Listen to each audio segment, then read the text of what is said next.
Salam Bapak Ibu Saudara, kembali lagi di Studio Kristen Channel. Pada kesempatan kali ini Bapak Ibu, kita akan menyimak dan mendengarkan bersama debat antara apologet Kristen Indonesia dan para polemikus Islam. Dalam debat ini, para polemikus kepanasan melihat penjelasan tentang apologet Kristen Indonesia ini tentang Alkitab, bagaimana Alkitab menjelaskan bahwa Yesus Kristus adalah Tuhan dan Dia adalah jaminan keselamatan itu. Mari kita dengar penjelasannya. Selamat menyaksikan. Tuhan Yesus memberkati. Ini dia videonya. Ketinggalan. Nah, kemudian kan Musa memperingatkan di dalam Ulangan 25 17 sampai dengan 18 ya, terkait tentang apa yang dilakukan oleh Amalek, ya orang-orang Amalek. Itu ada di dalam Ulangan 25 ayat 17 sampai dengan 18. Itu alasan juga, salah satu alasan dari sekian banyak alasan Allah membenci bangsa Amalek gitu. Oh, Itu iya Bang. Nanti ini baca yang Ulangan 20, 20 ayat 20, Ulangan 20 tadi. Kemudian ini yang kalau kamu mau lihat bagaimana Musa memperingatkan tentang bangsa Amalek pada saat itu seperti apa, itu ada dalam Ulangan 25 ayat 16 sampai 17. 17 18. Ulangan 25 ayat 17 sampai dengan 18. Gitu. Oh iya, oke. Makasih Bang Yosef. Sama-sama Bang. Tuhan berkati selalu ya. Tuhan berkati Bang. Shalom, Amin. damai di hati. Shalom. Shalom. Ya. Oke. Kita lanjut. Ini apa, orang Islam ini kan aneh kan? Makanya saya bilang ini bingung gitu loh. Lagi ngomongin Kristen, lagi ngomongin bangsa Amalek, tiba-tiba rame di bawah heboh, penyesat. Tapi nggak mau. Nih, saya naikin ya Putra Maharani. Namanya Putra Maharani. Nih. Kemudian Hosnan, nih, yang gue pin komentarnya gue suruh naik guys. Nggak bakalan gue biarin kabur. Nih, Putra Mandiri. Ini banyak nih oknum-oknum Islam yang cuman komentar nggak jelas gitu. Kenapa sih? Kalian itu masih waras gak sih? Orang lagi ngomongin bangsa Amalek gitu kan, lagi ngomongin iman kita, tiba-tiba mereka rusuh gitu. Jadi jangan salahin tiba-tiba nanti saya akan bahas imanmu gitu, untuk hanya sekedar bertanya, menguji. Kamu ngorek-ngorek atau kamu ikut campur urusan dapur orang lain, dapurmu sendiri rapi nggak? Ngerti Islam? Jadi jangan, wah Joseph, jangan bahas iman kami Joseph penghujat, cengeng loh. Adik gua yang kecil, cengeng, ya. Lagi dibahas imannya, nanya baik-baik. Joseph penghujat ya, kayak kemarin si Kores. Oh, ini kan sesuai dengan request teman-teman ya, si penghujat ini. Penghujat dari mana? Lu penghujat dari lama nama gua masuk LP. No, kayak AOP, kayak PM. Kocak. Cengeng, beneran, cengeng. Kita lanjut. Pencerah keyakinan naik juga. Pencerah kamu nggak bisa di-invite, kamu naik. Itu lihat dah teman-teman. Request cuma 0, nah sekarang 1 ini dari Bejir. Bingung saya sama mereka. Upilmu urisin, bukan, ini adalah sunnah Nabi. Ini sunnah Nabi loh, salah satu sunnah Nabi. Kamu menghina ini saya, kamu menghina sunnah Nabimu. Sunnah Nabimu itu untuk memanjangkan jenggot. Saudara baru, parah, ini kita harus laporin ini. Masa sunnah Nabi diejek-ejek, ini gimana? Lupa ya? Oh iya, gimana ini? Disuruh naik nggak pada mau? Nih, Ray, naiklah. Malades, naiklah. Gak ada yang mau nih? Ya udahlah, pada nggak mau ya. Cari panggung? Enggak lah, saya nggak cari panggung. Ngapain cari panggung? I am the star without a stage, bro. Ngerti? Ya, ngapain gue nyari panggung? Islam ada aja ininya. Gebrakannya.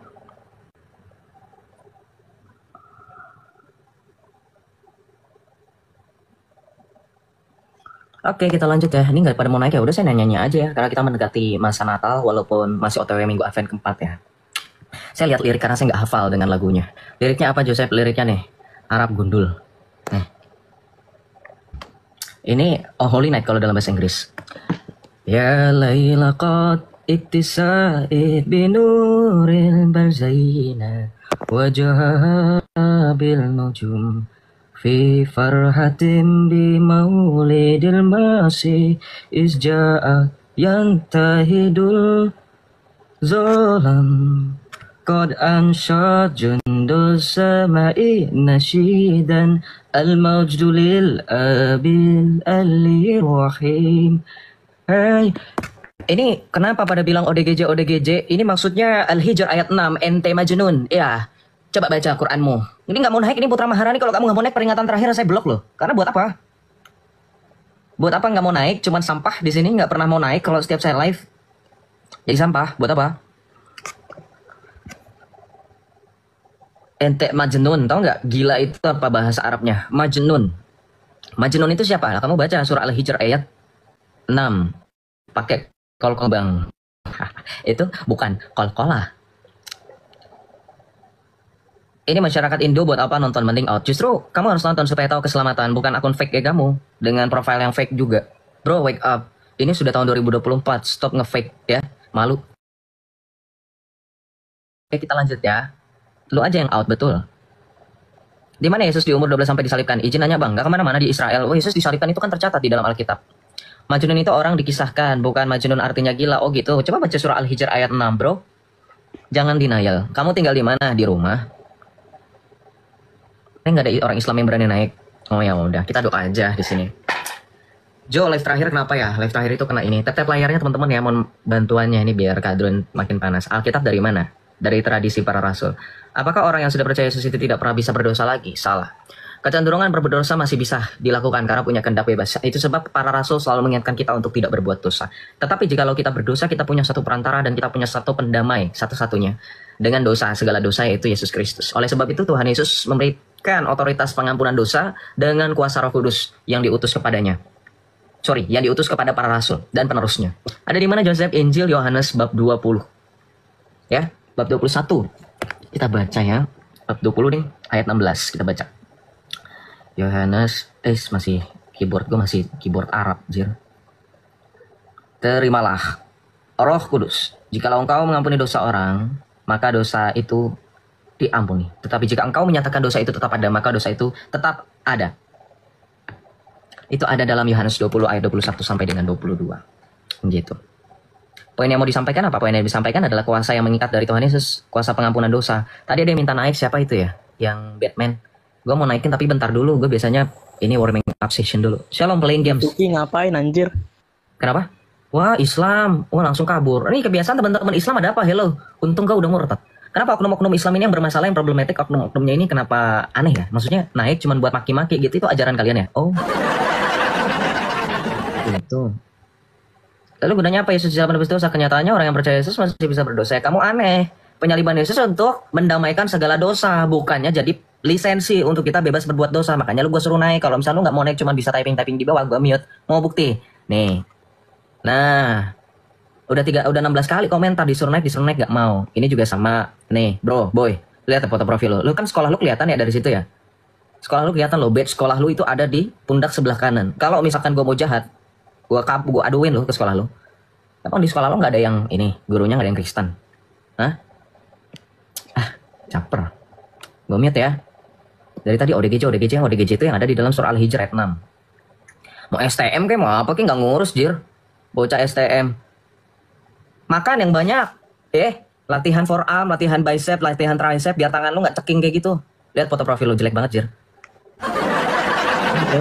Posting orangnya kita slow down dulu. Kita naik-naikin orang-orang yang mau ini. Kasihan soalnya bocah-bocah kayak gitu. Caper. Shalom Dul Mu'is. Iya, halo. Dari Islam atau dari Kristen? Islam. Ya, silakan Dul Mu'is. Mu'is. Mau tanya boleh? Boleh, silakan. Ya itu kenapa Yesus bisa dibawa-bawa iblis? Di mana? Di padang gurun. Di mana ayatnya? Ayatnya. Bentar ya. Ada tisu nggak? Ada. Nggak ada.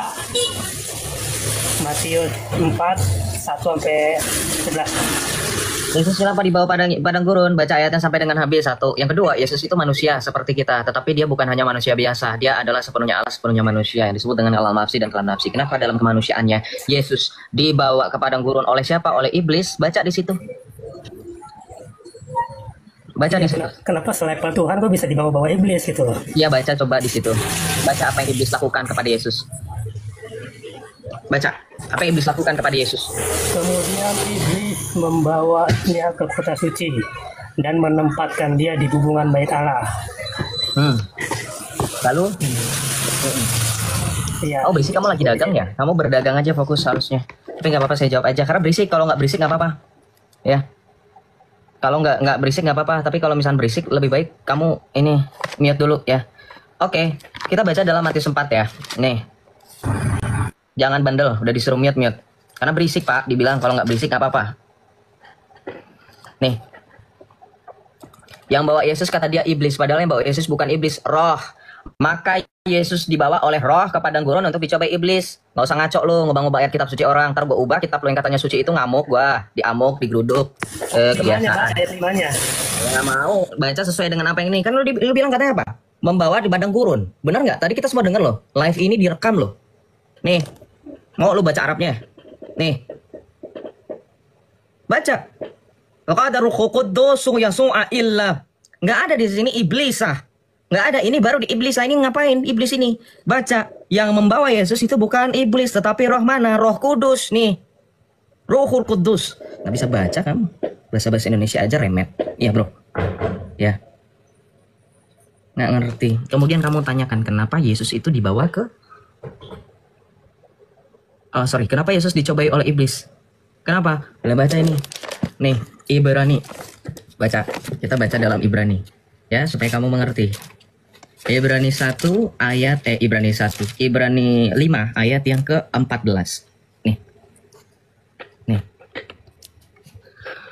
Karena kita sekarang mempunyai imam besar agung yang telah melintasi semua langit, yaitu Yesus anak Allah. Baiklah kita teguh berpegang pada pengakuan iman kita. Sebab imam besar yang kita punya bukanlah imam besar yang tidak dapat turut merasakan kelemahan-kelemahan kita. Sebaliknya sama dengan kita, ia telah dicobai hanya tidak berbuat dosa. Ngerti Islam? Jadi dalam kemanusiaannya Yesus sama seperti kita. Kenapa? Karena Yesus tipologi dari Adam yang baru. Kok bisa? Kita baca dalam surat Rasul Paulus kepada jemaat di Roma. Yesus dikatakan sebagai Adam yang baru. Kenapa Adam yang baru? Nanti kita ke Kejadian 3 baca.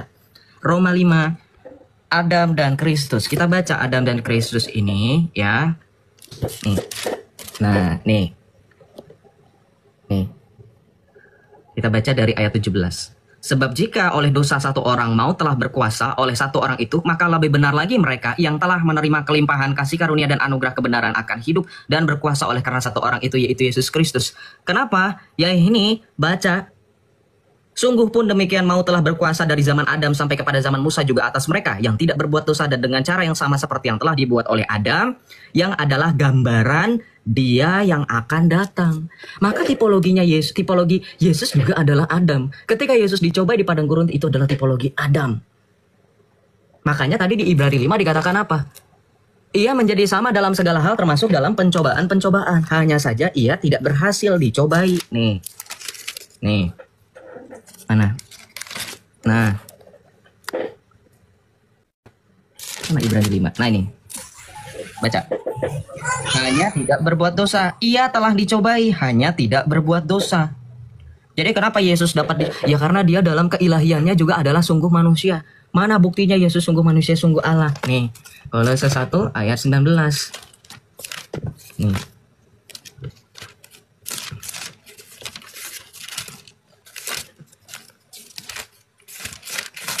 Saya sebenarnya agak capek ya kalau pakai Alkitab bahasa Arab ini. Karena kalau Alkitab bahasa Arab ini dari sebelah kanan dia. Dari sebelah kanan dia. Nih. Halo bro.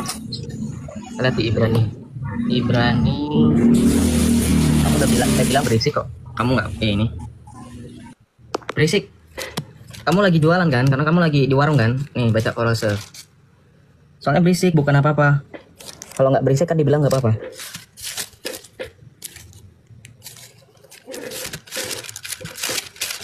Kolose berapa ya? Kolose 1 ayat 19. Bentar. Efesus. Habis Titus harusnya nih. Kolose 1 ayat yang ke 19. Karena seluruh kepenuhan Allah berkenan tinggal di dalam Dia. Nih. Ya. Maka Yesus sepenuhnya Allah, sepenuhnya manusia. Kenapa? Ya udah jelas juga dalam Yohanes 1 ayat 14. Nih.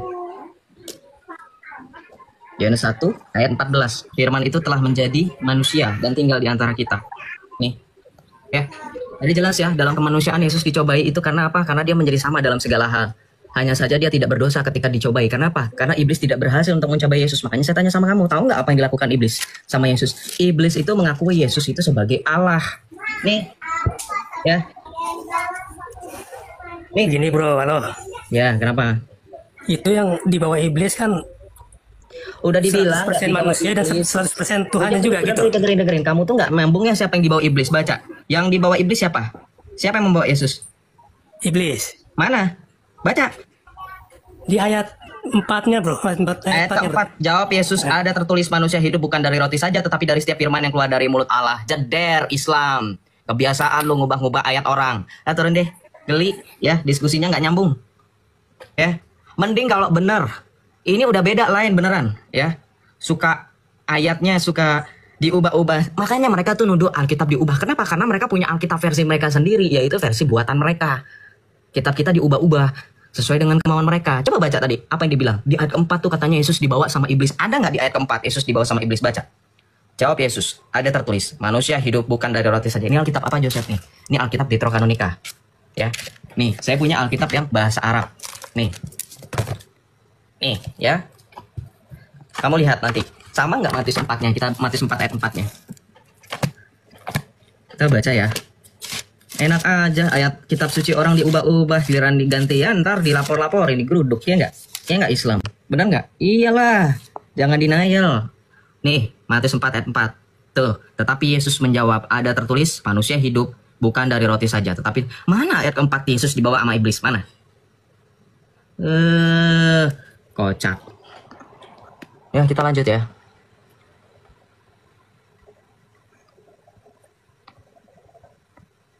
Naikkan bang, naik request, jangan naik di bawah. Kamu harus request, jangan nggak request. Shalom, Walzi. Shalom, Bang. Shalom, dari Islam atau dari Kristen? Kristen. Oh iya, silakan bro. Bang, kenapa sih kok bisa Protestan punya Alkitab yang berbeda dari Katolik dan Ortodoks? Perbedaannya karena mereka mengikuti konsili jamnya. Mereka tidak percaya dengan 7 kitab yang dikanon, yaitu yang mereka sebut sebagai Deuterokanonika. Itu. Emangnya kalau dari 7 kitab yang nggak masuk dalam pengkanonan Alkitab Protestan itu emang nggak ada perbedaan selisih paham yang endingnya? Sebenarnya kalau kamu baca sejarah itu baru ada terjadi di beberapa ratusan tahun sekalian. Setelahnya. Zamannya Martin Luther itu masih ada dipakai itu. Tapi ya udah, semakin seiring berkembangnya zaman semakin nggak pakai, semakin terbuang. Kenapa nggak tahu belajar sejarah sendiri? Tapi kalau misalnya orang Protestan sendiri yang belajar menggunakan kitab yang dipakai Katolik sama Ortodoks, ada salahnya nggak sih? Nggak ada salahnya loh, kitabnya sama. Kamu kalau misalnya keluar negeri Holy Bible itu nggak ada Holy Bible Deuterokanonika. Holy Bible ya Holy Bible. Oke, nanya itu aja sih bang. Thank you bang. Thank you juga bro. Tuhan berkati ya. Thank you, Tuhan berkati. Yuk. Oke, kita lanjut. Bentar. Yesus Isa, Olin. Olin kamu nggak mau naik ya? Takut ya? Oh iya, terlalu coward. Naik Pak, saya mau tanya. Yogi, Hidayat. Pak Yogi itu request. Jangan typing naik. Ini Pak Yogi belum request. Ini baru saya naikkan. Ya. Jangan saya seperti ini Maria Kitia. Saya bukan Maria Kitia ya. Anda suruh saya. Salam, it's me Yogi. Salam. Ya. Kenapa? Ada yang mau ditanya? Saya typing soalnya biar notice kak. Ya notice karena kamu nggak request. Kalau kamu request pasti saya naikkan. Oh, saya ngerti requestnya kayak gimana tadi. Ya udah nggak apa-apa. Yang penting sekarang udah naik. Yuk silahkan. Saya mau tanya kak, Yesus Allah ya, Yesus Allah. Jadi konsep 3 itu maksudnya gimana ya kak? 3 apa ya? Yesus Allah. Terus Allah itu maksudnya apa? Kan ada Allah, ada Yesus, ada satu lagi apa? Roh Kudus ya? Ya, Allah itu hakikat bukan nama, bukan pribadi. Allah itu hakikat atau gelar. Dia bukan proper name, dia bukan personal name. Nama Tuhan kami bukan Allah. Ya. Oh. Nama Tuhan kami bukan Allah. Allah itu hakikat atau gelar. Dari kata al-ilah artinya sesembahan. Sesembahan. Oke, kalau nah yang maksud Allah ke Yesus itu gimana maksudnya? Yesus Allah. Allah ke Yesus ke Allah itu ya karena Yesus hakikatnya adalah Allah. Kalau kamu menanya tiga itu yang kamu maksud Tritunggal. Kenapa Tritunggal? Bapa, Putra dan Roh Kudus. Aba, Ibn, Warohil Kudus. Kenapa? Dengan itu. Ya, ketiga mereka adalah pribadi yang dapat dibedakan namun tidak dapat dipisahkan dan mereka dalam satu hakikat, yaitu Allah itu sendiri, Esa. Sebab kami tidak menyembah 3 Allah. Karena sedari mula konsep iman kami adalah Allah yang Esa, Tritunggal. Pribadi Bapa, Putra, dan Roh Kudus dapat dibedakan seperti kamu dapat membedakan tubuh dan jiwa dalam kemanusiaan. Atau kamu dapat membedakan ya materi manusia yang terdiri dari darah, air, dan roh. Kamu dapat membedakan di dalam tubuhmu ada darah, ada air juga, dan ada roh. Tetapi ketiganya secara manusia normal tidak dapat dipisahkan dalam kesatuan manusia yang normal itu. Sama seperti Tritunggal. Hakikatnya adalah Allah, Bapa, Putra, dan Roh Kudus. Ya, Allah Bapa, Allah Putra, dan Allah Roh Kudus. Apakah ada 3 Allah? Enggak. Sebenarnya mula iman kami Dalam Markus 12 ayat 32 kalau saya tidak salah, Tuhan Yesus itu menyatakan Shema Yisrael Adonai Elohim Adonai Echad. Jadi Allah kita itu Esa, kata Tuhan Yesus. Allah yang dimaksud itu siapa ya? Allah Sang Bapa. Allah Sang Bapa. Apakah kemudian Yesus bukanlah Allah itu sendiri? Ya gimana Yesus bukan Allah? Wong di dalam Yohanes 8 ayat 42 Tuhan Yesus bilang, jikalau Allah adalah Bapamu, tentu kamu mengasihi aku sebab aku datang dan keluar dari Allah. Jelas kok, Yesus itu adalah Sang Firman yang keluar dari dalam diri Sang Bapa, yang telah diperanakan. Kata diperanakan jangan kamu asumsikan sebagai peranakan secara biologis seperti bagaimana seorang ibu melahirkan anaknya. Bukan. Tetapi untuk menyatakan ketegasan, Sang Firman itu telah diutus. Nah, kemudian kata diutus ini jangan disamakan dengan persepsi Islam yang dengan pemahaman sempit menganggap kata utusan itu sudah pasti lebih rendah daripada yang diutus. Hanya sebatas itu. Tanpa memahami hakikat pengutusan, perutusan Sang Bapa dengan Sang Firman secara relasi maksudnya apa. Ya, jelas sekali kepenguasaan Yesus Sang Firman Allah yang menjadi manusia itu sama dengan Sang Bapa yang telah mengutusnya. Kamu bisa melihat bagaimana Yesus mengatakan di dalam Yohanes 5 ayat 19. Untuk menunjukkan relasinya dengan Sang Bapa itu setara dan sehakikat, Yesus bilang di dalam Yohanes 5 ayat 19. Sebab apa yang dikerjakan oleh anak, dikerjakan juga oleh Bapa. Anak tidak akan mengerjakan sesuatu jikalau ia tidak melihat Bapanya mengerjakan. Itu kesatuan hakikat relasi yang kuat. Seperti bagaimana kalau analogi, otakmu mengirimkan sinyal ke syaraf-syaraf di dalam tubuhmu itu untuk menggerakkan anggota tubuh kamu. Tidak mungkin otakmu mengirim sinyal tangan kanan bergerak secara normal, tetapi tiba-tiba malah tangan kiri yang bergerak. Itu namanya sinkron kan? Nah sama. Kalau berbicara relasi ilahi itu lebih melampaui, tapi paling tidak analogi yang barusan saya sampaikan supaya kamu mengerti makna kenapa Yesus bilang apa yang Bapak kerjakan anak juga kerjakan. Itu menunjukkan sekalipun mereka berbeda secara pribadi, tetapi mereka tidak berpisah dalam satu kesatuan hakikat. Makanya Allah kami tetap Allah yang Esa. 1 Timotius 2 ayat 5. Sebab Allah itu Esa dan Esa pula perantara antara Allah dengan manusia, yaitu manusia Kristus Yesus. Jadi bukannya Allah tiga. Ya, bukannya dalam surah Al-Quran, laqad kafara allazina qalu innallaha thalithu salasa. Sungguh telah kafirlah orang yang mengatakan Tuhan tiga dari yang tiga. Bukan. Ya, begitu. Silakan. Saya nangkap sebagai orang awam ya kayak. Yang Jika nangkap baru apa-apa.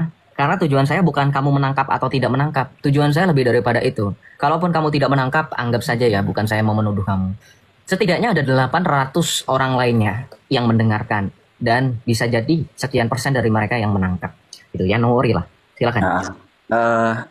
Jadi yang saya tangkap, mungkin kalau salah koreksi ya Kak ya. Apa tuh? Jadi maksudnya Allah itu masuk ke jasad Yesus, maksudnya kayak gitu? Enggak, Allah masuk ke dalam jasad Yesus. Yesus itu adalah Allah itu sendiri karena dia adalah firman Allah. Hakikatnya ilahi. Ketika di dalam kemanusiaan, ketika ia menjadi manusia, ia menambahkan kodrat kemanusiaan itu. Sedari mula sejak kekekalan sampai kekekalan, Yesus hakikatnya firman Allah, kalimatullah. Ya kalau dalam Islam menurut persepsinya Imam Abul Hasan Al-Asy'ari itu sebagai kalam lafsi dan kalam nafsi. Ya, kalam nafsi. Kalau misalnya kalam nafsi berarti yang punya kalam ada dong. Yang punya kalam adalah Yesus itu, yang punya kalam adalah Sang Bapa. Betul. Nah, karena saya sudah bilang Yohanes 8 ayat 42. Yohanes 8 ayat 42 ayatnya. Jikalau Allah adalah Bapamu, maka tentu kamu mengasihi aku sebab aku datang dan keluar dari Bapa. Yesus adalah kalimatullah yang berasal dari dalam diri Sang Bapa. Makanya dalam pengakuan iman Rasul kami dikatakan apa? Ya. Ya, Yesus adalah, ya barusan gimana yang ayat barusan? Yohanes 8 ayat 42. Jikalau Allah adalah Bapamu, maka tentu kamu mengasihi aku sebab aku datang dan keluar dari Allah. Keluar, datang dan keluar dari Allah. Betul. Nah, berarti Allah itu ada dong ya? Allah itu hakikat. Yesus menyebut Allah sebagai apa? Tadi dengar nggak? Kuping kamu tuh jangan nafsu kamu buru-buru menganggap Tuhanmu itu sebagai Tuhan rekaannya Muhammad itu sebagai yang eksis. Enggak. Dengar. Saya Kak, saya kan tadi Jikalau udah. Allah Saya adalah disclaimer. Bapamu, dengerin. Jangan banyak ngomong. Kamu udah salah, dengerin. Jikalau Allah adalah Bapamu, maka tentu kamu mengasihi aku. Ngerti nggak?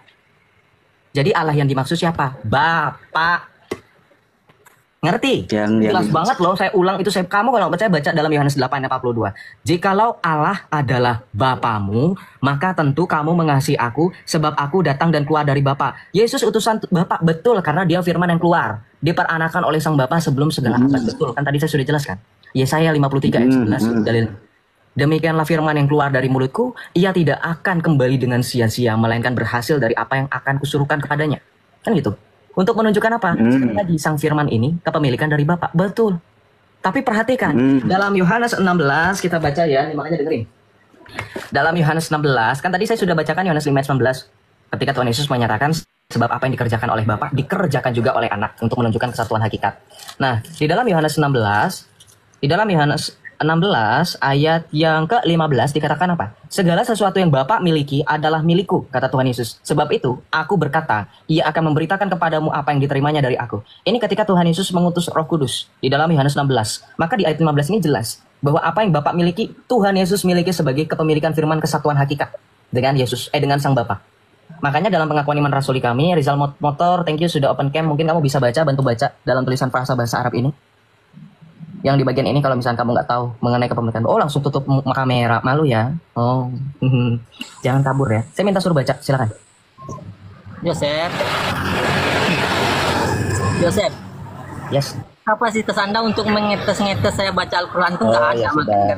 Ya kirain kompeten. Ya udah jualan motor aja ya, Bang. Kalau mau ngeporting Aerox berapa? Ntar kalau misalnya deket saya mampir ke bengkel abang ya. Ngeporting Aerox Bang. Kita lanjut. Ya, ini dikatakan apa? Al-maulud minal ab qabla kulli dzur. Ini artinya apa? Yang diperanakan oleh Bapa sebelum segala abad. Ini pengakuan iman rasuli kami. Yesus itu diperanakan. Makanya tadi saya sudah tegaskan ya. Kalau misalnya ada teman-teman yang bilang, oh berarti Bapaknya beranak. Dengerin, saya tadi sudah bilang. Kata peranakan, diperanakan bukan dalam pemahaman asumsi biologis seperti bagaimana seorang ibu melahirkan anak. Seperti teman-teman memikirkan, oh berarti seperti ibu saya melahirkan saya, bukan. Kan tapi memperanakan, Joseph, itu rendah sekali bahasamu. Oh tapi di iman kami stop ya. Yang katanya tidak beranak dan tidak diperanakan itu demi untuk ini kami. Enggak, illiterate sekali kalau kamu bilang Tuhan tidak beranak, tidak diperanakan untuk menyangkali iman kami. No. Berapa tahun kamu hidup? Ada nggak perumpamaan, ada nggak penggunaan bahasa dengan menggunakan kata anak? Ada. Anak tangga, apakah artinya tangga beranak? Anak Betawi, apakah artinya Betawi beranak? Hah? Enggak kan? Maka digunakan, diperanakan, anak Allah. Itu jangan seperti memahami bagaimana seorang ibu melahirkan anak. Ya, I don't care with your religion yang ada dalilnya dikatakan Tuhan begini begono, nggak peduli, nggak nyambung. Karena kami tidak berbicara mengenai kelahiran biologis ya. Sekali lagi. Jadi begitu bro. Allah itu hakikat, gelar. Sama seperti saya, Joseph, hakikat saya manusia. Kamu apa hakikatnya? Manusia. Begitu, ya? Oh, iya. Jadi fix, Allah itu berarti fixnya jadi Yesus satu, yang ada di dalamnya itu Allah, sama satu lagi Roh Kudus gitu ya? Bukan. Yesus itu firman Allah yang menjadi manusia. Tadi kamu sempat saya pikir ketika saya menyebutkan kalam nafsi kamu ngerti. Yesus itu yang disebut dengan kalam nafsi. Kalimatullah yang memiliki dua kodrat. Yang kalau kata ulamamu Abul Hasan Al-Asy'ari sebagai kalam nafsi dan kalam nafsi. Yang mana yang nafs yaitu yang berada di dalam diri Allah, dan itu sudah pasti khalik atau Allah, dan lafzi. Walaupun ya pemahaman Islam kalau bukan khalik itu berarti ciptaan, tapi Yesus itu kemanusiaannya tidak diciptakan ya. Tadi kita lihat dalam frasa pengakuan iman rasuli bahasa Arab itu bahkan dikatakan apa? Maulidin ghairu makhluk. Ia dilahirkan jadi kurang lebih sama kayak messenger gitu ya. Not only messenger, he is. Ya, he is the way, he is the truth, and he is the only true God. Ya, jadi Yesus bukan sekedar messenger. Yesus bilang di dalam Yohanes 14 ayat 6, mari kita buka. Akulah jalan dan kebenaran dan hidup, tidak seorang pun sampai kepada Bapa kalau tidak melalui aku. Nah, itu dia Kak, yang barusan Kakak bilang. Yesus kalau mau sampai ke Bapa melewati aku gitu ya barusan. Iya. Berarti apa ya, jadi kayak kalau mau menuju Bapa harus melewati Yesus gitu ya maksudnya ya. Ya iyalah, kenapa? Udah jelas Yohanes 1 ayat 18. Tidak seorang pun melihat Allah. Siapa? Bapa. Tetapi anak tunggal Allah yang ada di pangkuan Bapa, dialah yang menyatakannya. Makanya harus melalui Yesus. Kenapa? Karena Allah Bapa itu goibul guyub, bro. Goibul guyub itu yang digunakan dalam teologi Islam yang tersembunyi, yang sudah terlebih dahulu ada di dalam 1 Timotius 6 ayat 16. Dialah satu-satunya terang tak terhampiri yang tidak takut kepada maut. Itu Allah Bapa memang betul.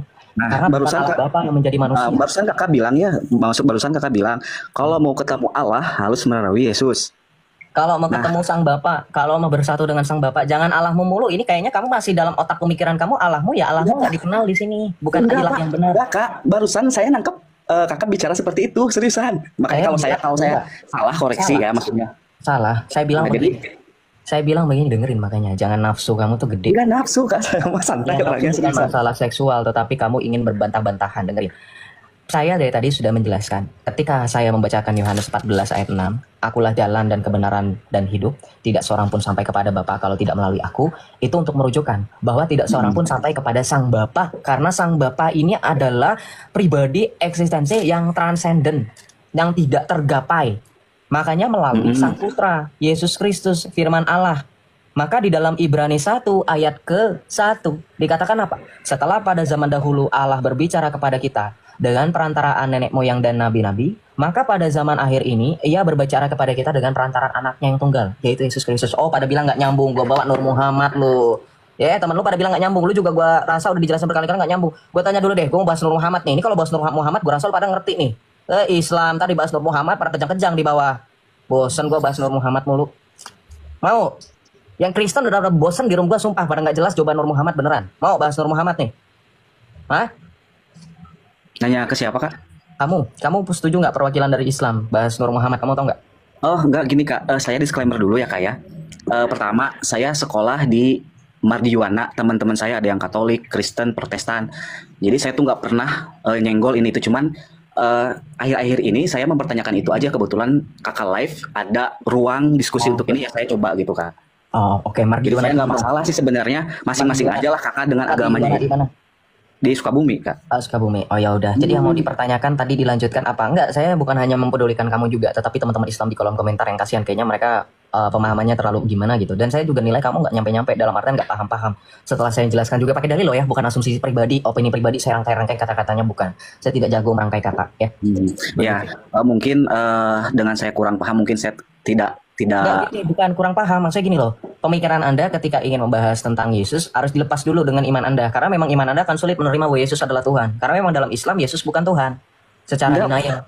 Ya oke. Saya disclaimer dulu ya Kak, saya nggak bawa-bawa agama saya di sini ya Kak ya, seriusan. Kalau Beneran KTP kamu agamanya apa? Saya Islam. Ya sudah. Saya Islam. Maksudnya gini, dalam diskusi kita kan lagi ngomongin iman ya. Kalau misalkan ngomongin iman, pasti kita akan bawa iman. Kecuali kalau ini diskusinya bahas politik, kita nggak mungkin bahas iman. Ya, atau kita misalkan lagi bahas mengenai ekonomi. Nah, kalau misalnya ekonominya secara general misalkan kita nggak bahas iman, kan gitu. Karena kita diskusi lintas iman, artinya kamu juga pasti bawa imanmu. Apalagi tadi di awal saya sempat tanya. Tapi nggak usah khawatir juga bro, saya nggak bakal menjatuhkan kalau misalkan memang kamu tujuannya baik gitu. Iya, serius, saya nggak ada tujuan apa-apa. Maksudnya kalau masalah iya, dengerin. Saya, kamu kan sudah sering nonton live saya katanya, ya. Kamu kan tahu SOP di room saya seperti apa. Kalau kamu Islam, mau kamu Buddha, mau kamu Hindu, kalau kamu cuma sekedar bertanya, saya nggak bakalan urus agama kamu. Tapi saya akan tahu kamu identitasnya sebagai Islam, sebagai Hindu. Supaya apa? Supaya saya punya konstruksi penjelasan yang jelas. Karena saya tahu kamu bukan pengikut Kristus. Paham nggak? Iya paham. Jadi jangan langsung buat barrier ketika Joseph udah nanya agamamu. Enggak, saya udah bilang. Selama kamu intensinya baik, selama kamu maksudnya benar, saya nggak bakalan langsung, wah apa ini? Nah gitu, enggak gitu ya. Oh sensitif, iyalah manusia itu sensitif bro Yugal. Kecuali kalau kamu batu itu tidak sensitif terhadap apapun. Mau kamu pecah-pecah menjadi 7 serpihan kecil, mau kamu cium-cium batu tersebut, mau kamu usap batu tersebut tidak akan melakukan apa-apa. Tapi saya manusia, tentu saya sensitif. Gitu. Ada orang berbicara, saya langsung akan mendengarkan. Karena saya punya indera pendengaran yang masih bekerja. Gitu. Ya. Nah, ya. Saya gini Kak ya, kan Kakak bilangnya masalah iman ya, masalah iman gitu. Saya menghargai iman Kakak gitu ya. Kalaupun bahasnya iman ya berarti kan dari Kakak juga harus menghargai iman selain iman Kakak misalnya gitu kan kalau mas iman. Cuman saya naik ke room ini saya mau menanyakan, saya wajar dong penasaran sebagai manusia kayak. Iya nggak apa-apa, maksudnya gitu. Aduh, kamu tuh banyak salah paham. Aduh nggak ngerti juga ya. Gini brother dengerin. Saya sudah jelasin ya pelan-pelan dengerin. Saya juga ingin supaya ketika dijelaskan ada bridge supaya gapnya itu tidak jauh, ngerti nggak? Perlu penjembatanan gitu. Nah ada bridge, nah ngejembatanin itu gimana? Kayak tadi contoh, jangan iya dulu bro, kamu nge-cut omongan saya tapi kamu nggak ngerti-ngerti ini gimana? Ngerti nggak? Jadi kayak misalkan tadi saya mention ada kalam nafsi ya, itu kan supaya oh iya jadi saya paham kenapa Yesus punya dominatur. Oh ternyata di dalam Islam juga ada ya. Oh iya ternyata Yesus disebut dengan firman Allah karena memang kalimatullah nuzul menjadi manusia. Oh di saya juga kalimatullah nuzul tapi jadi buku misalkan kayak gitu, jadi Al-Quran maksudnya. Kenapa saya bilang buku ya? Karena Al-Quran adalah buku, kitab kan gitu. Itu maksudnya menjembatani. Jadi bukan saya mau membahas untuk menjatuhkan, di mana saya menjatuhkan. Saya untuk menjembatani supaya gapnya nggak luas gitu loh. Ya. Salam. Gitu bro Yogi. Ada lagi Malam. yang mau ditanyakan Yogi? Ya, terakhir ya kak ya. Boleh, boleh. Terkait kalau mau ketemu sama Bapak, itu harus melalui perantara Yesus gitu Pak.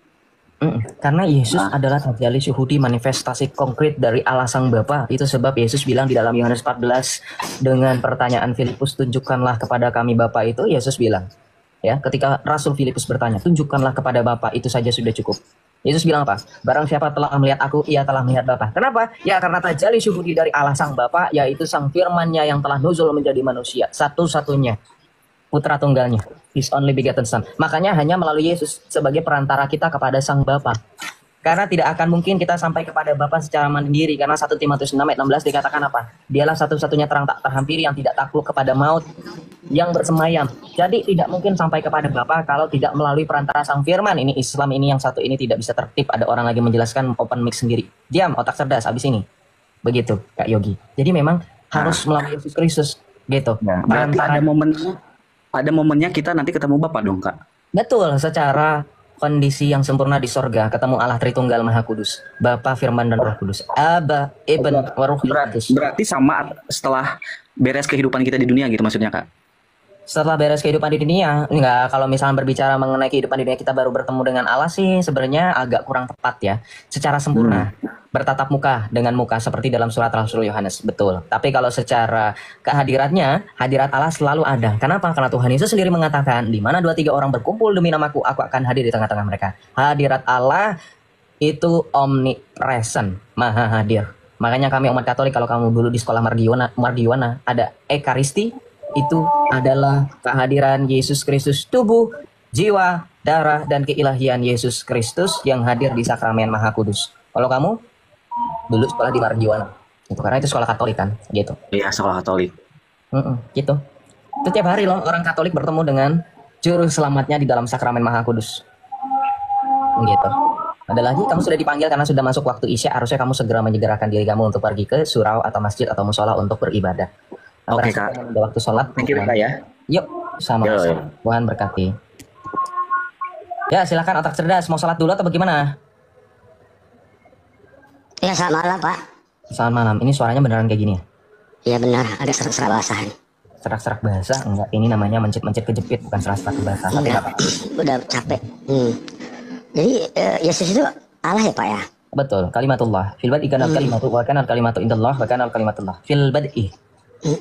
Jadi bagaimana dengan ayat Yohanes 4:22 tuh Pak? Oh, Kok Allah menyembah kepada Allah Pak? Oh, kenapa? Yohanes 4 ayat 2. Allah menyembah Allah. Ya, sama seperti bagaimana dalam satu hadis Allah berdoa kepada dan para malaikat berdoa kepada orang yang berada di saf paling depan. Betul. Enggak, ini gimana Pak ya? Kamu menyembah apa yang tidak kamu kenal. Kami menyembah apa yang kami kenal. Kami menyembah apa yang kami kenal. Maka Allah itu adalah roh, dan barang siapa menyembah dia harus menyembah dia dalam roh dan kebenaran. Yohanes 4 ayat 22 sampai 23. Konteksnya tahu nggak Yesus ngomong sama siapa? Siapa? Oh, nggak tahu. Ternyata cuma comot-comot ayat ya. Nanti saya tanya balik. Jadi Yesus berdoa. Yesus ngomong sama wanita Samaria. Waduh, Islam. Iya, gimana coba jelaskan Pak. Jelaskan apa? Tahu nggak kenapa konteksnya Yesus bilang kamu menyembah apa yang kamu tidak kenal? Yohanes 4 ayat 22 yang kamu kutip itu kan kamu nggak tahu Yesus ngomong sama siapa? Jangan ya? di-mute Pak. Pak, mohon jangan di-mute Pak. Ya terserah saya kalau nggak di-mute karena suaramu nggak mengenakan. Saya sudah mendengarkan ada suara background tua di kamu kok. Masa suara harus dengerin kamu juga yang suaranya aneh. Jadi Lukas 6:12 itu Yesus berdoa. Oh, loncat-loncat kan? Waduh, baru. Aduh, bapaknya kok terus sekarang kantum sih. Saya kan sekarang udah bertanya. terjawab loncat-loncat. Saya.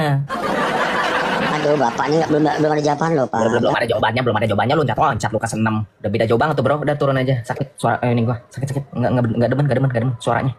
Kenapa sih kalian tuh enggak ada yang bener? Enggak ada yang semenjes gitu loh. Bener, ya. Enggak ada yang semenjes, pusing. Enggak, masalahnya kalau misalnya enggak ada jawaban, logikanya kenapa loncat ayat? Kenapa loncat ayat dari Yohanes 4:2 ke Lukas 16? Jauh banget. Ya.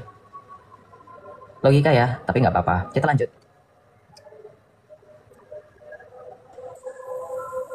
Shalom Pak Rul. Selamat malam. Selamat Bang. Selamat malam. Dari Islam atau dari Kristen? Saya Islam Bang, Islam. Islam, silahkan ada yang mau ditanya. Sebenarnya saya juga nggak ngerti banget sih Bang tentang live ini baru muncul nih Bang. Oh, nggak apa-apa. Ya pokoknya biasa orang nanya apa Bang? Kenapa? Biasa orang nanya apa? Ini sesuai dengan tagline. Kalau kamu mau bertanya sesuai tagline silakan. Sorry bukan tagline, maksudnya stiker. Yesus salah tanya saya. Oh. Bentar bang, aku pikir dulu bang. Ya nggak apa-apa, sambil mendengarkan suara toa yang sedang memanggil-manggil kamu untuk beribadah. Iya. Betul. يا ليل قد اكتسائل بنور بل زينت وجهها بالنجوم في فرحة بمولد المسيح إذ جاءها ينتهي ذو الظلام قد أنشأت جند السماء نشيدا المجد للأب الألي الرحيم يسجد وأسجد للترنيم. Ini serius, lo mau dengerin gua nyanyi ini A Holy Night? Bang, kelarin aja dulu bang ya. Oh ya udah. Rabbi ilaih fi rasiki lasyah في أنا في قصص عميق من أجل طاقل أن للمرير من أجل السلطاق الطريق أقدم ربي لك السجود فأنت السيد قطع السديد يسجد وأسكن الترنيم يا ليلى يا ليلى ربي يسوع يا ليلة مقدسة. Udah. Muncul nih. Ya, kamu dengerin Oh Holy Night tiba-tiba dapat inspirasi ketimbang kamu dengerin suara toa yang gitu lah bang. Ya begitu ya, amin. Silakan, apa? Berarti di Kristen tuh Yesus Tuhan. Di dalam keyakinan secara umum yang harus diterima secara universal dan diterima oleh seluruh dunia sesuai dengan Yohanes 3:16, Yesus adalah Allah. Karena Yohanes 3:16 berbicara bukan hanya orang Kristen. Karena begitu besar kasih Allah akan dunia, sehingga dia mengkaruniakan putranya yang tunggal, supaya yang percaya kepadanya tidak binasa, melainkan memperoleh hidup yang kekal. Jadi, harusnya dunia menerima Yesus. Sama seperti perkataan Yesus, aku bukan berasal dari dunia ini. Jikalau aku berasal dari dunia ini, tentu dunia mengasihi aku. Bahkan dalam pembukaan Injil Yohanes pun dikatakan apa? Dunia tidak mengenali dia. Nih, saya bacakan dalam Yohanes 1 ya. Yohanes 1 ayat yang ke-10. Ia telah ada di dalam dunia, dan dunia dijadikan olehnya, tetapi dunia tidak mengenalnya. Ia datang kepada milik kepunyaannya, tetapi orang-orang kepunyaannya itu tidak menerimanya. Tetapi semua orang yang menerimanya diberinya kuasa supaya menjadi anak-anak Allah, yaitu yang mereka yang percaya dalam namanya. Nama siapa? Nama Yesus. Jadi harusnya dunia menerima Yesus, tetapi karena dikatakan apa? Dunia tidak mengenalnya. Makanya Yesus juga berkata dalam Alkitab, ya, dikatakan Tuhan Yesus apa? Celakalah dunia dengan segala penyesatannya. Memang penyesatan itu harus ada, tetapi celakalah yang mengadakannya. Gitu, ya. Itulah duniawi. Begitu bro, Fahrul Efriza. Jadi bukan hanya orang Kristen yang harus menerima Yesus jadi Tuhan dan Juru Selamat, tetapi seluruh dunia. Gitu. Maka Rasul Yohanes pun sebagai murid dan Rasul kesayangan Tuhan kita Yesus Kristus mengatakan apa? Dalam 1 Yohanes 2 ayat 1 1 Yohanes 1 ayat 2. Kita baca ya. Nih. Mana. Kelewatan ya. Inilah saya suka bingung ya kalau misalkan ini. Nah, kita baca 1 Yohanes 2 ayat pertama sampai dengan kedua. Kata Rasul Yohanes apa? Anak-anakku, hal-hal ini kutuliskan kepada kamu supaya kamu jangan berbuat dosa. Namun jika seorang berbuat dosa, kita mempunyai seorang pengantara kepada Bapa, yaitu Yesus Kristus yang adil. Dan ia adalah pendamaian untuk segala dosa kita. Dan bukan untuk dosa kita saja, tetapi juga untuk dosa seluruh dunia. Berarti ya. nembus dosa tuh bang? Ya, pendamaian itu sama. Yesus menebus dan memperdamaikan dosa seluruh dunia, bukan hanya dosa kita. Jelas ya? Oh, berarti itu prosesnya pas yang itu bang? Pada saat penyaliban, yes. Makanya Yohanes menyebut dia dalam Injil Yohanes Pembaptis menyebutkan Ece Agnus Dei, Kuitoilis Peccata Mundi. Lihatlah anak domba Allah, lihatlah ia yang telah menghapus dosa dunia. Bukan dosa orang Kristen, bukan dosa umatnya, tetapi dosa seluruh dunia. Dosa seluruh dunia, kata Yohanes Pembaptis. Jelas ya? Berarti yang bunuh juga diampuni dosanya. Diampuni, betul. Perkataan Yesus di kayu salib ketika menyaksikan, ketika mendengar imam-imam kepala orang-orang Yahudi tentara Romawi mengolok-olok dia. Yesus bilang apa di kayu salib? Ya Bapa, ampunilah mereka, sebab mereka tidak tahu apa yang mereka perbuat. Oh itu doa ke Tuhan lagi berarti. Doa kepada Bapa karena komunikasi dengan Sang Firman, dengan Sang Bapa, antara Sang Firman tidak terputus untuk menunjukkan relasi. Sama seperti Tuhanmu juga berdoa di dalam hadis Sahih, dalam kitab Tauhid, dalam kitab Salat, kekhususan Salat, bukan kitab Tauhid. Innallaha wa malaikatahu yusholluna ala saffal awwalin. Ya, kata yang sama di dalam surah Al-Ahzab, yusholluna, tetapi diterjemahkan oleh ulamamu, Allahmu berdoa. Allah berdoa kepada siapa? Bingung kan? Nah kalau kami nggak bingung, kenapa? Yesus firman Allah yang menjadi manusia, sungguh Allah, sungguh manusia dalam kemanusiaan yang berkomunikasi dengan Sang Bapa untuk menunjukkan relasinya tidak terpisahkan sekalipun dia di dunia. Maka ketika Yesus berdoa itu sangat wajar, karena Yesus juga ngomong dalam Injil Yohanes bab 8, sebab aku tidak seorang diri, melainkan bersama Dia yang mengutus aku, yaitu sebagai hakikat yang tidak pernah terpisah dengan Sang Bapa. Itu untuk menunjukkan keilahiannya yang omnipresent, sama seperti Sang Bapa. Begitu. Tapi Bang, oke, thank you Bang penjelasannya Bang. Mungkin boleh bahas ini ya Bang, yang sering diangkat-angkat orang. Apa Yesus sama dengan Isa. Menurut Abang gimana? Yesus sama dengan Isa untuk fonetik koresponden itu nggak jadi masalah. Fonetik koresponden ini kenapa orang Islam itu ngomentarin gigi saya, kumis saya? Kenapa kalian itu peduli? Bang, kita fokus ngobrol aja, udah biarin aja itu. Enggak. Biarin aja ya teman-teman Islammu, nggak usah dihiraukan ya. Oh tuh kata itu dari mana aja lah. Udah kita aja ini, kita aja. Oh gitu. Oh ya udah. Oh kalau ditanya pertanyaannya, ya Yesus itu Isa bukan? Bukan, kalau secara kitab yang berbeda bukan. Isa bukan di Al-Quran. Nih kalau ada yang bilang nih, halo Dek akunnya, saya naikkan ya karena dia bilang Yesus sama dengan Nabi Isa Al-Masih. Maksud saya bantu di bagian mana, saya akan membantah bahwa Yesus bukan Nabi Isa. Nah, yang bilang Yesus Nabi Isa juga naik untuk membuktikan di bagian mana gitu loh. Jadi jangan cuma sekedar klaim doang, kalau klaim doang orang gila juga bisa, ya nggak? Gitu. Nah, tapi saya buktikan ya, Yesus bukanlah Nabi Isa. Mau bukti nggak bro? 1. Isamu lahir hanya hitungan beberapa jam setelah ibunya Siti Maryam didatangi oleh Jibril. Kamu tahu nggak? Ya tahu itu. Tahu bahwa Maryam hanya mengandung Isa beberapa menit, saya beberapa jam saja tahu. Cuman beberapa jam loh, bayangin. Cuman beberapa jam, tek dong langsung. Itu udah benar-benar di luar nalar, itu bukan lagi mukjizat. Masalahnya begini teman-teman. Kalau teman-teman bilang, Joseph kenapa? Kan di kita juga menerima bahwa Maria tetap perawan oleh karena Roh Kudus. Bukankah itu mukjizat? Mukjizatnya di situ, bukan di dalam kemanusiaannya itu jadi berbeda. Nanti bertentangan di dalam Ibrani 2 ayat 14. Ibrani 2 ayat 14 dikatakan apa? Karena anak-anak itu terdiri dari darah dan daging, maka Yesus mengambil bagian yang sama oleh sebab supaya karena kematiannya ia dapat mengalahkan iblis yang menguasai maut. Jadi kemanusiaan itu sama seperti kita. Hanya saja satu hal yang berbeda yaitu tidak berdosa. Makanya gue bilang gini berkali-kali. Kalau kalian menyamakan Isa yang di Al-Quran, siap sedialah kalian. Pertama itu tadi. Kehamilannya hanya beberapa jam.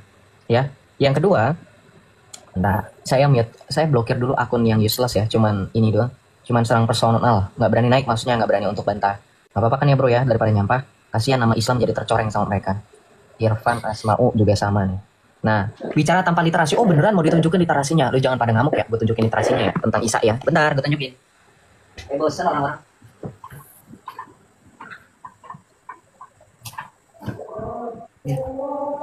Sampai bosan orang-orang bahas ini mulu. Dede Isa, Debi Isa. Sampai bosan. Ya, yakin yang bilang bicara tanpa literasi, jigging time. Oke, you naik ya. Nah, you udah naik. Ini dibantu ya Fahro sama temenmu yang Islam ini. Oke, jigging time. I assume that you are Muslim, is it right? Kamu Muslim, betul? Ya, saya Muslim. Kamu Muslim, oke. Ya. Kamu mendukung Yesus sama dengan Isa atau kamu menolak? Saya menanyakan literasinya. Oh, kamu menanyakan literasi. Saya tanya dulu standing position, jangan nanya literasi dulu. Ini kan udah saya tunjukkan. Enggak, Joseph nggak pernah baca tanpa data. Tanya sama yang sering nonton. Ya, Joseph bukan orang seperti itu. Joseph bukan Anda, bukan Zuma, bukan Riva, bukan Kores. Datanya ngutang ya Joseph nanti ya. Ingetin saya Joseph sampai sekarang loh, BTW teman-teman. Orang ngutang harusnya sadar diri, ya nggak sih? Nggak ada tuh datanya dikirim-kirim. Udah follow-followan. Jogging time, gue tanya standing position. Lu percaya Isa Yesus atau tidak? Isa adalah Yesus. Oke, di mana datanya? Beda sejarah sebenarnya. Beda sejarah. Di mana datanya? Di mana datanya? Siapin ya datanya. Siapin ya datanya. Saya sepakat tentang Isa dan Yesus. Diam. Siapin aja datanya. Giliran gua. Lu siapin data, Fahrul nanti netral karena dia yang bertanya. Dia mencari tahu. Saya di posisi Yesus bukan Isa. Jigging time di posisi Yesus adalah Isa. Gitu ya Fahrul ya. Sekarang giliran saya untuk membuktikan Yesus bukan Isa. Oke. Jigging. Take your time ya untuk cari datanya. Jangan cuma Om Do. Tadi kan lu nanyain gue datanya nih. Datanya. Segaban-gaban. Kenapa Joseph gak pakai Al-Quran? Ampe. Ya. Di dunia. copot dari punggung penyu, kagak bakalan ada sejarah secara biografi utuh tentang Isa. Ini adanya di bukunya. Oke, kita pakai balik kamera supaya bisa melihat datanya. Oke, kita seperti biasa kita bahas baby Isa. Nih, data gua konkret ya. Kalau mau dibantah, nih penulisnya belum Jigging Time ya. So you have to prepare your data yang harus sebanding. Atau sama Irfan Asma'u kalau boleh mau collab sekalian, mau tandem boleh. Ya, Profesor Dr. Ali Muhammad Asyalabi, please consider untuk research ini beliau siapa sebelum lu pada nuduh. Oh itu fiktif. Nah, cari di Google. Profesor Dr. Ali Muhammad Asyalabi. Siapa beliau? Nah, kalau udah tahu nanti kasih ke gue ya. Kasih tahu, jujur. Ya. Pakar sejarah Islam Timur Tengah. Wis, bukan pakar sejarah OTAN ya, pakar sejarah Islam Timur Tengah ya, bukan Roma. Ya. Oke, kita lanjut. Tentang siapa?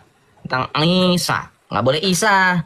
Jigging. Isa ini juga Islam di bawah. Jangan Isa.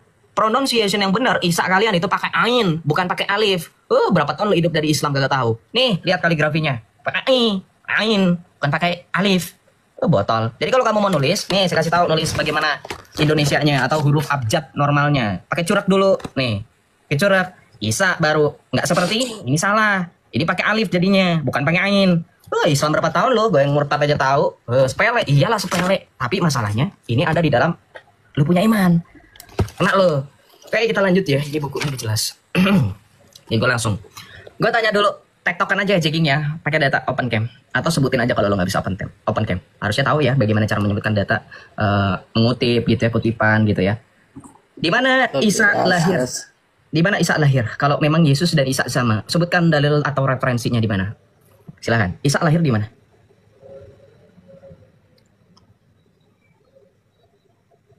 Gak apa-apa, take your time. I know. Halo? Iya, halo apa? Kedengeran? Nanya saya. Iya, nanya kamu kan saya udah nyebut lu punya nama. Jigging Time. Isa lahir di mana kalau Yesus sama dengan Isa? Di dalam Al-Qur'an, di dalam Islam, Isa lahir di mana? Isa lahir di mana? Isa lahir di Yerusalem. Oh, di mana? Dalilnya? Di Al-Qur'an? Di hadis? Saya nggak bisa cam sih.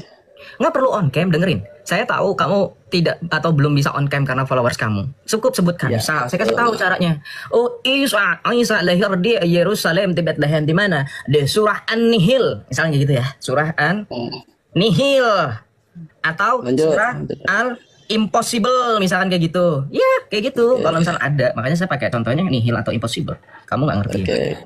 Gas. Ya, di mana? Gas. Gas apa? Di gas LPG? Kurang ajar kamu, Nabi lahir di gas apa sih? Dalilnya di mana? Lanjut. Loh, kok lanjut? Mana dalilnya? Saya nanya pembuktian kamu kalau Bunda Maria itulah cuma berapa detik langsung lahiran gitu. Oh, mau lari ke situ berarti kamu nggak mampu, nggak becus, nggak punya data. Bisa lahir di Yerusalem. Nggak bisa jawab. Lah. Abis ngelem, nih boy, gue kasih tahu ya. Abis ngelem, jangan langsung main HP. Tiduran dulu, rebahan di tanah. Jadi efeknya nggak bikin orang di sini pada puyeng. Ngerti tata cara diskusi nggak boy? Ngerti tata cara diskusi nggak? Jangan ngelem mulu makanya. Nggak baik. Dengerin, orang diskusi itu sesuai apa yang dibahas, lu ikutin alurnya. Nah kalau udah selesai baru lu ajuin tema baru.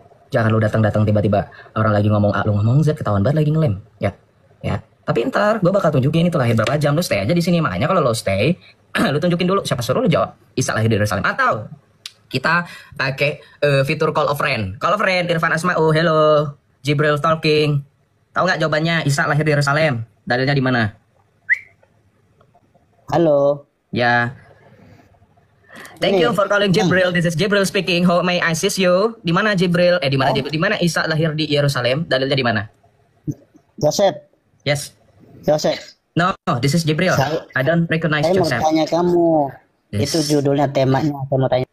Udah turun aja. Gue udah bilang ya, udah capek sama orang-orang kayak gini. Selesain dulu satu topik. Masalahnya masih dibahas nih. Si Fahrul itu teman Islam lo masih penasaran si Isa sama Yesus. Lo udah nanya-nanya yang lain. Aduh, pusing. Bikin tambah pusing. Ya. Dalilnya di mana? Lahir di Yerusalem. Lahirnya di mana? Ini gue buka ya, jigging. Lu mau kabur? Nggak bisa. Lu nggak mau kabur ya? Nggak bisa. Jangan kabur ya. Ini baca. Akar sejarah tanah kelahiran Isa Al-Masih. Baca di sini. Nggak ada. Di sini dikatakan Yerusalem. Ini namanya Jalil Al-Umam. Lu tahu di mana? Di Palestina. Bukan di Yerusalem.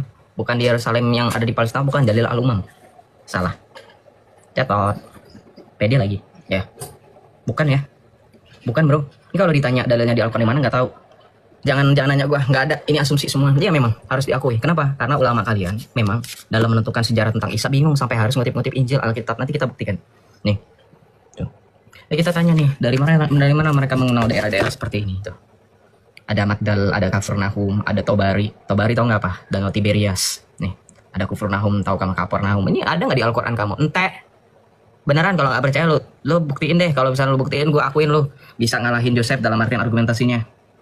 Nih, mana ada ayat Al-Quran berbunyi Danau Tobari, Kafarnaum, Nabi, nggak ada. Semangat Islam, semangat bro ya. Nggak ada. Berarti nggak ada ya? Nggak ada ya? Nih gue bantuin nih dengan orang api nih, gue suruh naik nih. Islam 2 orang nggak useless, nggak guna. Oke, ya.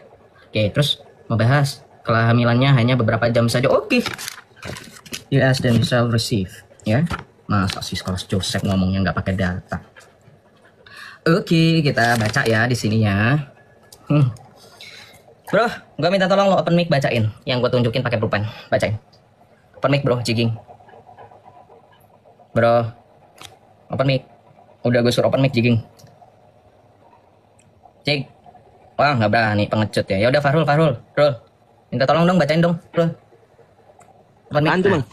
Ini buku yang gue tampilin ini, yang tentang Isa ini. Bacain di yang gue tunjuk ini, baca. Dr. Salahuddin. Ya, lanjut. Al-Khalidi cenderung mendukung pendapat yang disampaikan Abdullah bin Abbas bahwa kehamilan Maryam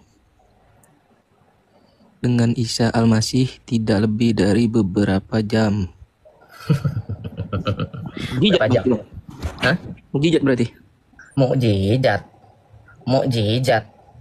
Lo pernah kenal ada namanya kondisi medis hamil anggur nggak? Apaan tuh? Cari dulu. Mukjizat. Lo pernah nonton film Susana nggak yang sundel bolong, yang perutnya tiba-tiba gede, meledak terus habis itu? Pernah? Ada. Itu diparodiin loh. Harusnya kamu teman-teman yang Islam harusnya nuntut loh itu. Itu sudah memparodikan loh. Kalau bagi saya langsung laporkan itu. Kali bang, udah kebuka mic saya bang. Nah, jadi gimana? Ini ada dalilnya, datanya. Kamu tahu nggak Dr. Salahuddin Al-Khalidi? Kamu tahu nggak Abdullah bin Abbas? Kamu tahu? Tahu. Siapa? Perawi. Abdullah bin Abbas siapa? Perawi. Selain perawi siapa? Selain perawi siapa gimana maksudnya? Abdullah bin Abbas. Kamu pernah nggak mendengar suatu kisah di mana ada Rasulullah dan di mana ada juga di situ Abdullah bin Abbas? Jadi Abdullah bin Abbas selain perawi itu siapa? Sahabat. Nah, susah bener yang Islam siapa, yang kudu kasih clue siapa. Jadi Abdullah bin Abbas ini dibaca ya oleh teman kamu ya, nggak bisa santai loh, kamu nggak pakai data, saya pakai data, enak aja. Ini kan nggak dibaca sama teman kamu ya, tulisan kecil ini. Kalau dibaca ini apa bro? Kelihatan nggak? Nggak kelihatan bang. Oh nggak kelihatan. Harus dibaca dulu ya, harus kamu recognize. Kamu itu Islam nggak sih? Ketika kamu menyebutkan nama Abdullah bin Abbas, ketika kamu menyebutkan nama-nama sahabat, itu ada namanya RA kalau dalam bahasa Indonesia. Apa itu RA? Radhiyallahu. Rasul. Radhiyallahu.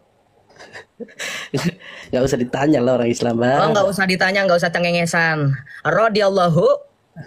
Kalau gitu anhu susah banget, bukan Islam ya ente ya. Supaya pengen tahu ilmu basic kayak gini nggak tahu. Radhiyallahu anhu dan anha itu beda kan ya. Aisyah radhiyallahu anha, Abdullah bin Abbas radhiyallahu anhu. Ini basic sebenarnya memang nggak penting, tapi saya pengen tahu aja ketika kamu mau ngejatuhin argumen saya, kamu tahu nggak basic imanmu sendiri? Ternyata nggak. Oke, kita lanjut ya. Ini udah ada dalilnya ternyata ya. Kamu bantah nggak sampai di sini Fahrul atau Jiging? Lanjut. Nggak dibantai berarti terima ya. Oke. Sekarang saya tanya sama kamu. Ketika Siti Maryam mengandung Isa Al-Masih, bersukacita atau depresi? Takut dia. Iya, saya nanyanya depresi atau bersukacita. Bang, saya dimut terus ya. Jawab bang Jiging jawab coba tuh, mau jawab dia. Ya depresi. Depresi. Kenapa dia berdepresi? Ya sebagai manusia kan.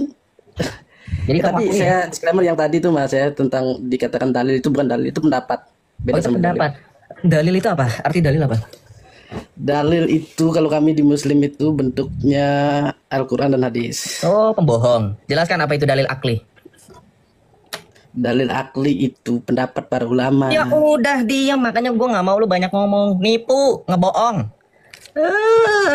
Dipikir bisa ngebohong di sini. Wah, itu bukan dalil. Itu namanya pendapat. Terus dalil akli apa? Ya, itu pendapat. On nggak kira-kira? Bisa bodoh nggak kira-kira kalau kita dengerin orang seperti ini ngomong terus? Hah? Ngebulak balik gitu. Udah dibilang lu diem aja, malu lu di sini ditonton 1000 orang lebih, beneran. Belum yang di YouTube. Ya, udah diem aja, makanya bagus lu gua mute supaya lu gimana? Saya sering bilang ya sama teman-teman yang sering saya mute supaya teman-teman punya banyak waktu untuk memikirkan sebelum berbicara terkait apa yang ingin dibicarakan. Ya, otak harus lebih cepat daripada mulut. Jangan asal ngomong makanya. Oke, lanjut. Di sini bukan ngomong yang penting ya. Di sini yang penting ngomong. Di sini bukan ngomong yang penting. Di sini itu ngomong yang penting, bukan yang penting ngomong. Kamu itu dari tadi yang penting ngomong, makanya nggak esensial, nggak jelas juga kamu. Lanjut ya. Betul memang kalau kamu pengen tahu Fahrul bahwa di dalam imanmu itu Siti Maryam itu depresi, mengharapkan kematian, bahkan sampai di sini suicidal. Tahu suicidal? Nih, for the very first time ada iman yang menggambarkan kedatangan Nabi itu malah membawa depresi. Siti Maryam loh, yang katanya kalian kalau bilang sama kami oten-oten kami muliakan, kami agungkan, kami hargai, bahkan di dalam satu surat, ya come on read along. Read. Bandingkan dengan Bible yang memang tidak ada satu surat pun bernama Bunda Maria, ya karena memang Alkitab itu kan berbicara keselamatan. Orang kan memang IKEA punya juga ada itu. Laba-laba, udah perang, ya kan? Nggak heran, no wonder. Tapi coba suruh bacakan, seperti contoh, bagaimana di dalam surah Maryam yang bernama Maryam sendiri yang kalian selalu glorifikasikan sebagai bentuk penghormatan dan penghargaan kalian. Orang kalian mengatakan bahwa Maryam itu apa? Depresi. Aku mati sebelum ini. Ia Maryam berkata, wahai betapa baiknya aku mati sebelum ini dan aku menjadi seorang yang tidak diperhatikan dan dilupakan. Ininya aja udah beda bro. Nih, saya tunjukin sekarang poin-poinnya biar nggak baik kebanyakan. Kamu nanti kebanyakan kamu puyeng. Sebenarnya ada lagi bro, nanti kenaikan Isa Al-Masih, kamu tahu nggak caranya gimana bro? Kamu tahu nggak cara bagaimana Allah mengangkat Isa Al-Masih? Kamu tahu nggak? Banget tuh bang. Nah, nih terakhir ya, biar nggak kebanyakan list comparingnya, nanti kebanyakan lupa lagi. Ya, ketika diangkat, nih baca, nih jogging lo baca nih, yang katanya bukan dalil, padahal dalil tapi bukan dalil, anjay, ya. Bingung sama bahasa. Ini dalil akli dan dalil nakli juga disertakan di sini sebenarnya. Tapi memang kebanyakan dalil akli seperti yang tadi saya sudah sampaikan. Memang kalau mengandalkan Al-Quran aja ya susah. Informasinya nggak banyak tentang Isa gitu kan. Ya nggak bro? Makanya pakai dalil akli. Nah ini berbicara mengenai kenaikan, pengangkatan. Baca di sini. Kemudian Allah, baca di sini dari sini. Ini mana. Oh, nah. Kemudian Allah menjadikannya serupa dengan Nabi Isa sehingga seolah-olah ia adalah Nabi Isa. Lalu terbukalah sebuah loteng di atap rumah dan Nabi Isa pun merasa kantuk dan tertidur. Lalu ia diangkat ke langit sebagaimana firman Allah. Nih, mutawafikah. Kamu tahu nggak mutawafikah itu bukan diwafatkan, tapi katanya dibikin ngantuk. Nih, caranya dengan apa? Ngegeser loteng di atap rumah. Ya bukan saya yang bikin ya, salin aja ulamamu, siapa suruh bikin narasi kayak gini, bikin orang mikir. Nih, kamu membandingkan dengan Yesus. Oke, kita breakdown satu persatu. Saya harap kamu ingat ya, kalau saya sih ingat. Kita melihat bagaimana pengkabaran Injil sendiri begitu bersukacita tentang kelahiran Yesus. Ya, deh, pemberitahuan tentang kelahiran Yesus. Bahkan Gabriel sendiri kalau kamu lihat di sini sebenarnya ada lagi sih satu lagi tambahan yang terakhir ya, biar ini makin mantap kamu. Ya, biar kamu bisa membedakan mana Yesus, mana Isa. Ya. Di sini dikatakan apa? Di sini itu kalau kita lihat ya nih. Jibril, kalau kamu baca di sini apa? Bukan ini. Sorry. Nah ini. Nah ini Jibril itu bagaimana? Nih para ulama kamu bilang apa? Mereka menegaskan bahwa malaikat Jibril telah meniupkan ruh pada pembuka pakaiannya. Maksudnya memegangi lubang pembuka pakaiannya dan meniupkan ruh padanya. Nih ini Jibril, ini Al-Quran kamu, ini pendapat ulama kamu. Nih meniupkan ruh padanya, tahu nggak ruhnya apa? Ruh padanya. Ini farjah. Farjah tahu nggak apa? Alat kelamin perempuan. Nih, nah kita lihat perbandingannya langsung. Lukas 1 ayat 26 sampai dengan 34 baca. Dalam bulan yang ke-6 malaikat Gabriel disuruh Allah pergi ke kota Nazaret, bernama Nazaret di Galilea. Jelas ya, ada lokasinya, ada tempatnya. Kepada seorang perawan yang bertunangan dengan seorang bernama Yusuf dari keluarga Daud. Nama perawan itu Maria. Ketika datang kepada Maria, malaikat itu berkata, "Salam hai engkau yang dikaruniai Tuhan menyertai engkau." Kalau yang tadi nggak ada salam-salamnya bro. Salam iya, tapi nggak seperti yang ini. Kemudian langsung dipegangi lubang pembuka pakaiannya dan ditutupkan. Kemudian apa? Malaikat Gabriel ini sangat menghargai dan menghormati Maria. Bahkan malaikat itu mengatakan apa? "Jangan takut hai Maria, sebab engkau beroleh anugerah di hadapan Allah. Sesungguhnya engkau akan mengandung." Ya ini kabar sukacita. Kata Maria kepada malaikat itu, bagaimana mungkin hal itu terjadi karena aku belum pernah berhubungan? Jawab malaikat itu kepadanya, Roh Kudus akan turun atasmu dan kuasa Allah yang maha tinggi akan menaungi engkau. Anak yang dilahirkan itu kudus dan akan disebut anak Allah. Lihat Elisabeth sanakmu, itu ia pun sedang mengandung seorang anak. Kemudian apa? Sebab bagi Allah tidak ada yang mustahil. Kata Maria, aku ini hamba Tuhan, jadilah padaku menurut perkataanmu. Clear, tidak ada proses peniupan, tidak ada proses pemegangan lubang pakaian. Kemudian lanjut lagi, kalau nanya Maria kami, kemudian depresi nggak seperti yang tadi? Putus asa nggak seperti yang tadi? Enggak, baca. Jiwaku memuliakan Tuhan dan hatiku bergembira, sebab ia telah memperhatikan. Kamu tadi enggak? Notice nggak di sini Maria yang ini, Maryam yang ini, baca. Betapa baiknya aku mati, kata kuncinya, dan aku menjadi seorang yang tidak diperhatikan dan dilupakan. Berbanding kebalik nggak dengan ini? 180 derajat nggak kira-kira ketika Bunda Maria dikatakan apa? Sebab ia telah memperhatikan kerendahan hambanya. Kok bisa kalau satu orang punya kesaksian yang berbeda? Yang satu berkata tuh, ya Maria berkata, aku mati sebelum ini dan aku menjadi seorang yang tidak diperhatikan dan dilupakan. Sementara yang satu mengatakan, ia telah memperhatikan kerendahan hambanya dan dia bergembira. Gimana bro? What's your conclusion? Kesimpulannya apa? Ibunya aja udah beda. Proses kelahirannya jelas berbeda. Apa? Kenaikan. Oke, kenaikannya tadi lu lihat yang itu digeser atap lotengnya ke rumah. Wow, itu mujizat ya, geser atap loteng. Ya. Luar biasa. Nah, kita buka nih kalau mau lihat cara Yesus naik ke surga, baca Kisah Para Rasul 1 ayat yang ke-9. Sesudah ia mengatakan demikian, terangkatlah ia disaksikan oleh mereka dan awan menutupnya dari pandangan mereka. Ketika mereka sedang menatap ke langit waktu ia naik itu, tiba-tiba berdirilah dua orang yang berpakaian putih di dekat mereka dan berkata kepada mereka, hai orang-orang Galilea, mengapakah kamu berdiri melihat ke langit? Yesus ini yang diangkat ke surga meninggalkan kamu akan datang kembali dengan cara yang sama seperti kamu melihat dia naik ke surga. Kira-kira orang Kristen rela nggak Yesus Kristus disamain dengan sosok yang diangkat dengan cara dibuka atap lotengnya dulu? Bayangin kalau ini terjadi dengan narasi, dengan cara yang sama, ia akan datang kembali. Masa Yesus datang kembali dengan cara digeser atap lotengnya? Kan nggak lucu. Hah? Sementara yang ini yang naik seperti biasa, malah ditutupi awan-awan. Coba lu bayangin. Masuk akal nggak di zaman itu ada atap loteng? Loteng apa? Atap loteng apa? Tahu nggak rumah-rumah di zamannya Isa hidup di padang pasir itu seperti apa? Itu badai pasir, iya, berpasir. Coba bayangin kalau digeser, bukan awan yang menutupi, ya, debu. Kalaupun digeser, dan awan, nggak lucu. Nih, ya. Jadi ini bukan orang yang sama.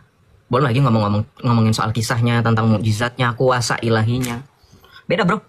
Ntar gue tanya juga siapa yang diserupakan, lu juga pada bingung kan. Ntar ada yang jawab Yudas Iskariot, ada yang jawab Yohanan, ada yang jawab Simon dari Kirene, kan bingung ya. Gitu. Ketika dalam Al-Quran dikatakan kami tidak pula membunuhnya dan tidak pula menyalibnya. Sesungguhnya orang-orang kafir itu bertentangan sampai akhir kiamat. Yang bertentangan itu kalian. Sesama ulama kalian kan bingung menafsirkan siapa yang diserupakan. Makanya contoh seperti Kainama, Menachem Ali, Mukalab itu kan. Ada yang bilang si Kainama bilang itu Yohanan, ntar kadang dia jadi Simon dari Kirene, ntar dia bilang Yudas Iskariot. Ya, jadi yang bertentangan itu bukan kami nggak pernah bertentangan. Sekalipun ada Protestan, ada Ortodoks, ada Katolik, nggak ada tuh orang Protestan, Katolik, Ortodoks ribut siapa yang disalibkan, nggak ada. Ya, ngerti? Jadi sampai di situ ya. Kecuali kalau ada yang mau bantah, jigging time ini ngapain di sini? Mau bantah, pakai data silakan dalil. Udah ya pakai data tadi full data tuh, silakan berbicara. Literasinya nggak jelas, Bas. Oh, literasinya nggak jelas, ya sudah turun aja kalau gitu. Lucu nggak kira-kira? Nggak Bro. Secara orang berpikir normal, anak muda diberi kesempatan punya otak kritis, lo bilang literasi gue nggak jelas. Ini literasi udah jelas penulisnya siapa. Gue bandingin dengan kitab suci biar lo pada ini kitab suci kesaksian Yesus dibandingkan sama buku yang ditulis sama profesor aja udah kualitasnya beda jauh. Paham nggak maksud gue? Yang literasinya nggak jelas ini, oh ya silakan bilang ini nggak jelas. Sekelas ulama loh, sekelas ilmu alim, ini ulama loh dia. Makanya gue udah bilang ya tadi, cari dulu di Google beliau ini siapa, cari di Google, jangan kebiasaan ini salah itu salah, tapi nggak nyari. Apalagi lo bilang literasi gue salah, tapi lo nggak punya data untuk membantah, namanya hancur bro. Kecuali lo punya buku, misalkan ini Joseph gue tampilin buku untuk membantah lo, bukunya ini, karangannya ini, gue bantah yang tadi halaman ini di sini Joseph, nih, nah itu baru normal, wajar, ya. Baik jangan kebanyakan ngelem, gue bilang juga apa ya, gitu bro. Pak Harul, semoga lo bisa terbuka ya mata hatinya dan juga mata kepala lu juga ya. Yesus dan thank you bang infonya. Bang, tadi lu mention ada Ortodoks, Kristen, Protestan, itu beda itu Bang berarti Bang? Perbedaan secara hal-hal yang sekunder aja sih. Kalau berbicara mengenai dogma ya, kalau kamu mau belajar nanti saya jelaskan, kamu belum tentu mengerti. Karena nggak ini. Tapi ya kalau saya jelaskan juga perbedaan itu terjadi karena permasalahan politik satu dan juga hawa nafsu. Itu sih yang menjadi poin utama sebenarnya. Karena pada akhirnya kalau kamu mau tahu sendiri progres di antara kekristenan secara internal itu antara Protestan, Ortodoks dengan Katolik itu sedang dalam proses reunifikasi. Kalau kamu tahu reunifikasi itu apa? Reunifikasi itu artinya persatuan kembali. Dari kata unification dan ada imbuhan re. Jadi reunifikasi artinya persatuan kembali. Oh memangnya pernah bersatu? Iya, memang gereja pada mulanya satu, kudus, Katolik, dan Apostolik. Betul. Begitu. Dengan tata suci di Roma. Kepausan siapa? Petrus. Begitu. Berarti beda dong ibadahnya apa segala macam. Iya, ya, untuk saat ini, tapi untuk kedepannya seperti contoh tahun 2025 nanti kita akan merayakan Paskah bersama dengan gereja Ortodoks sebagai langkah pembuka untuk persatuan yang konkret. Ajarannya beda nggak Bang? Ajarannya tidak jauh beda. Sama-sama Allah Tritunggal Maha Kudus. Sama-sama mengimani Yesus adalah kalimatullah yang nuzul menjadi manusia. Perbedaannya kalau Ortodoks itu skismatik karena tidak mengakui kepausan, dengan Protestantisme yang mengajarkan sama juga tidak mengakui otoritas paus. Tetapi sekali lagi kalau berbicara mengenai perbedaan nggak ada udahnya. Sekarang kita berbicara mengenai persatuan. Semuanya itu sudah dibahas. Mengenai kesalahpahaman antara Lutheran dan Katolik, 95 tesis Martin Luther dan bagaimana gereja Katolik menanggapi itu sudah dibahas. Itu ada dalam dokumen From Conflict to Communion antara Joint Declaration antara Lutheran Church dan juga Katolik. Kalau sama gereja lain gimana Joseph? Ada WCRC itu. World Council Reformed Church itu ada. Jadi dengan gereja Reform. Gereja Reform itu ada dari Gemit tuh. Gemit ada masuk dalam anggota WCRC yang sudah ada Joint Declaration of Justification kalau saya tidak salah. Gitu. Terus kalau dengan Ortodoks tadi saya sudah sebutkan ya, gitu sih bro.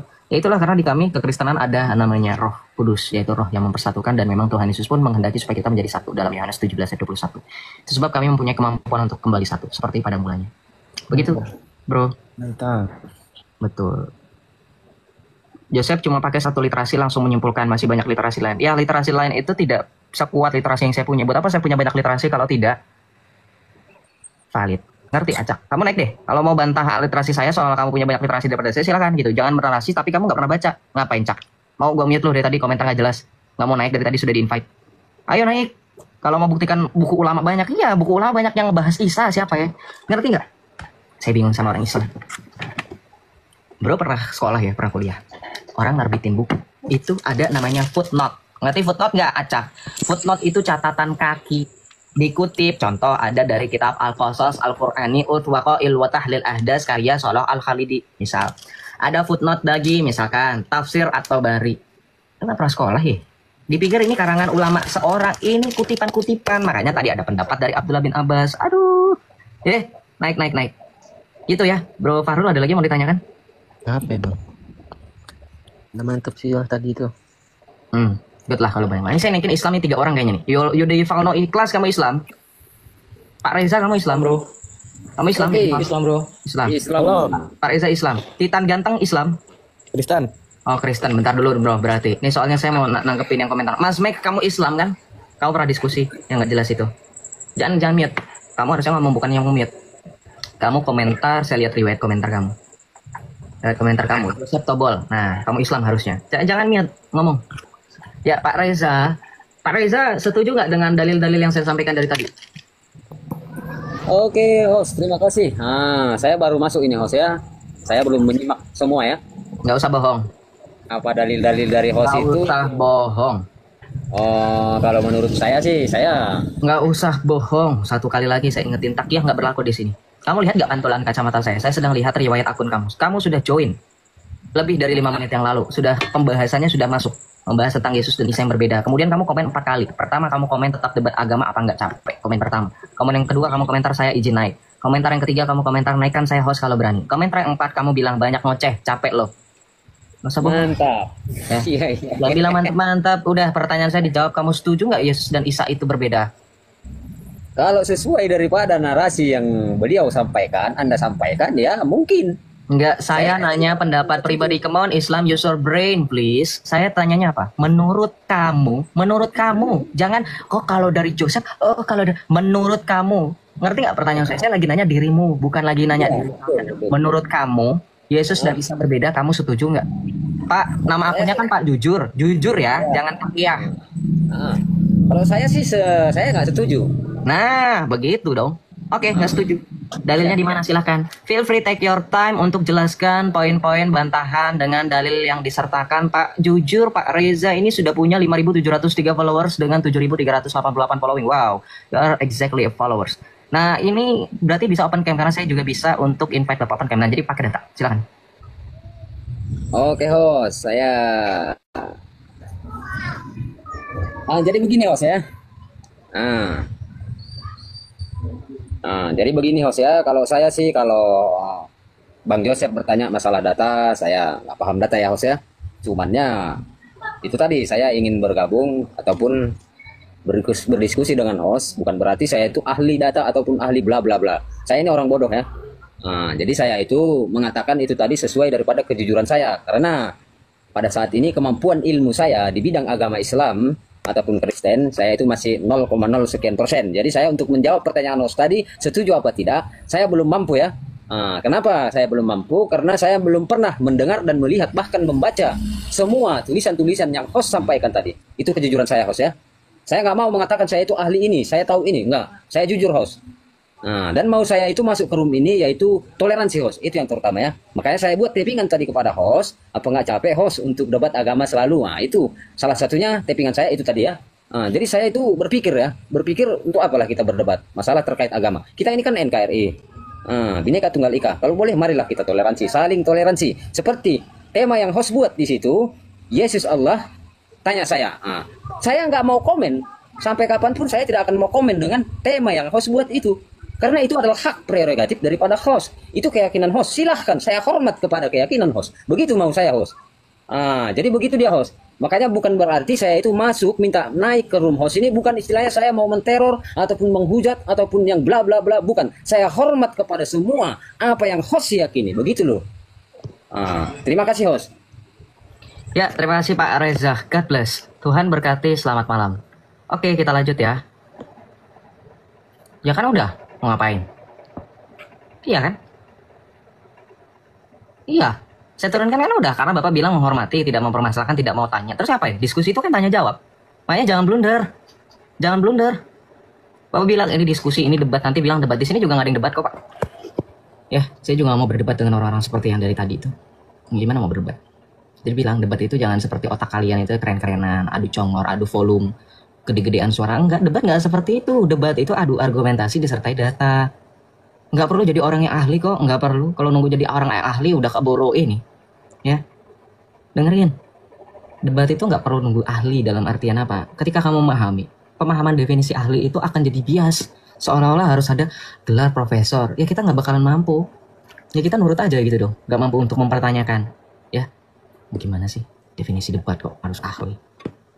Justru dengan belajar itu kita bisa mengerti, memahami. Tapi kan kalian nggak mau belajar, maunya ngomong aja kan. Makanya dari tadi modal nekat semua, naik di sini modal nekat. Ditanya datanya mana nggak? Gini loh, PD itu is emas, ngerti? PD is emas, tapi over PD itu nggak baik.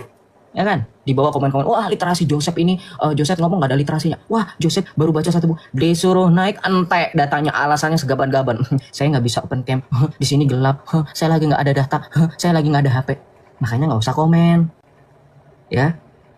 Nanti lebih bilang lagi, kalau nggak mau di komen nggak usah, ngerti nggak? Nggak usah komen artinya apa? Nggak usah komen yang macem-macem, ya. Komen ini itu disuruh membuktikan, karena saya udah bilang, sebenarnya di room saya nggak ada masalah, kamu komentar apa aja, kamu komentar kamu orang paling ganteng, kalau ada buktinya ya silakan. Dari tadi ngomong ini itu nggak ada bukti, ya. Gitu, Fahrul, ada lagi yang bertanya nggak Bro Fahrul sejauh ini? Bang, tanya lagi nih Bang. Santai-santai aja lah Bang.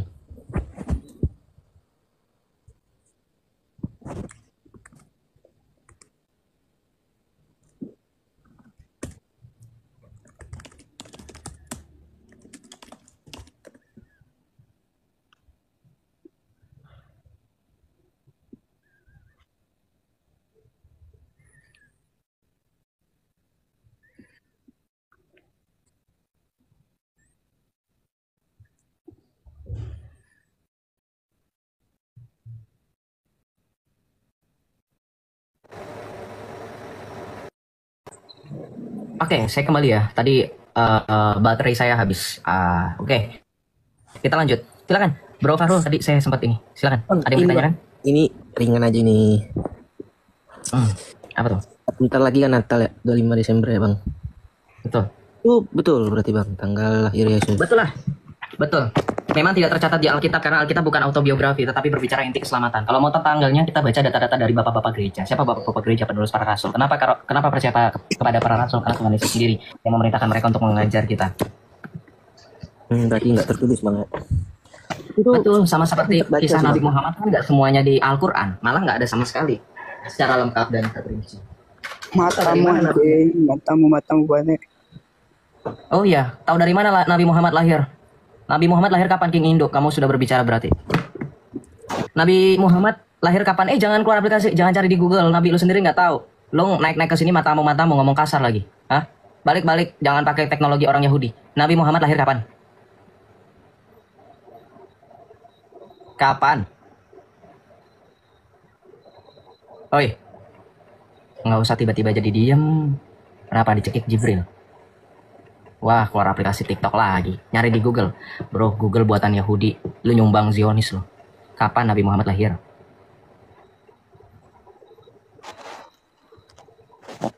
Tadi gacor, boy. Gacor tadi. Matamu. Ditanya Nabi Muhammad lahir kapan? Astaga. 12 Rabiul Awal. Astaga, Islam kelakuan begini. Mencak. Ya. Nah, karena udah tahu 12 Rabiul Awal. Sekarang saya tanya, dari mana dalilnya Nabi Muhammad itu lahir 12 Rabiul Awal? Ada nggak di Al-Quran? Hah? Ada nggak?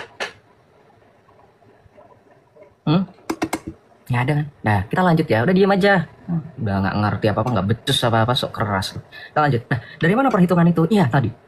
Teman-teman ketika membaca Injil Lukas, di situ kan sebelum tadi kita baca, Bro Fahrul sendiri kan lihat ya, Lukas 1:36. Nah, sebelum Lukas 1:36, Anda baca itu, Injil Lukas itu akan membuka dengan kabar. Malaikat Gabriel itu menemui Zakaria. Zakaria ini adalah suaminya Elizabeth. Elizabeth ini adalah saudarinya Bunda Maria. Yang pada saat itu sedang mengandung Yohanes Pembaptis. Itu Bapak Gereja itu juga menghitung dari rombongan Imam Zakaria yang bertugas pada saat itu.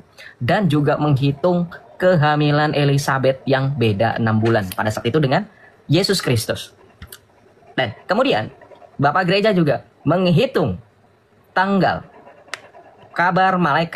malaikat Gabriel memberi kabar sukacita, yaitu pada bulan Maret tanggal 25. Itu sebab Bro Fahrul selain merayakan kelahiran Yesus Kristus, kita juga merayakan 25 Maret lalu sebelumnya.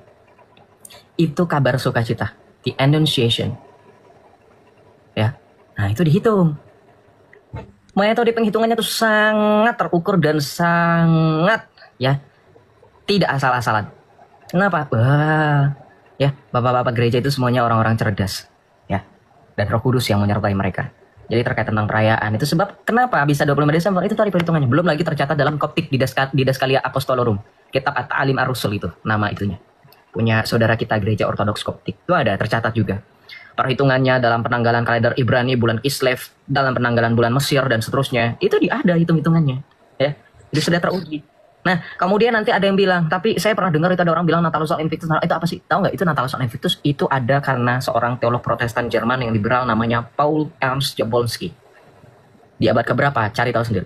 Di abad-abad sebelumnya nggak pernah dipermasalahkan tuh. Natal itu nggak pernah ada ungkapan orang-orang nuduh itu sebagai perayaan Dewa Mater, nggak ada. Baru di abad 18, abad 19 itu, coba bayangin. Ya.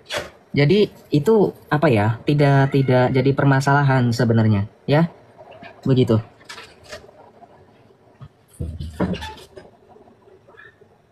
Kita lanjut. Yes, Bang. Ya, jadi penanggalannya itu tidak salah-salan. Seperti itu.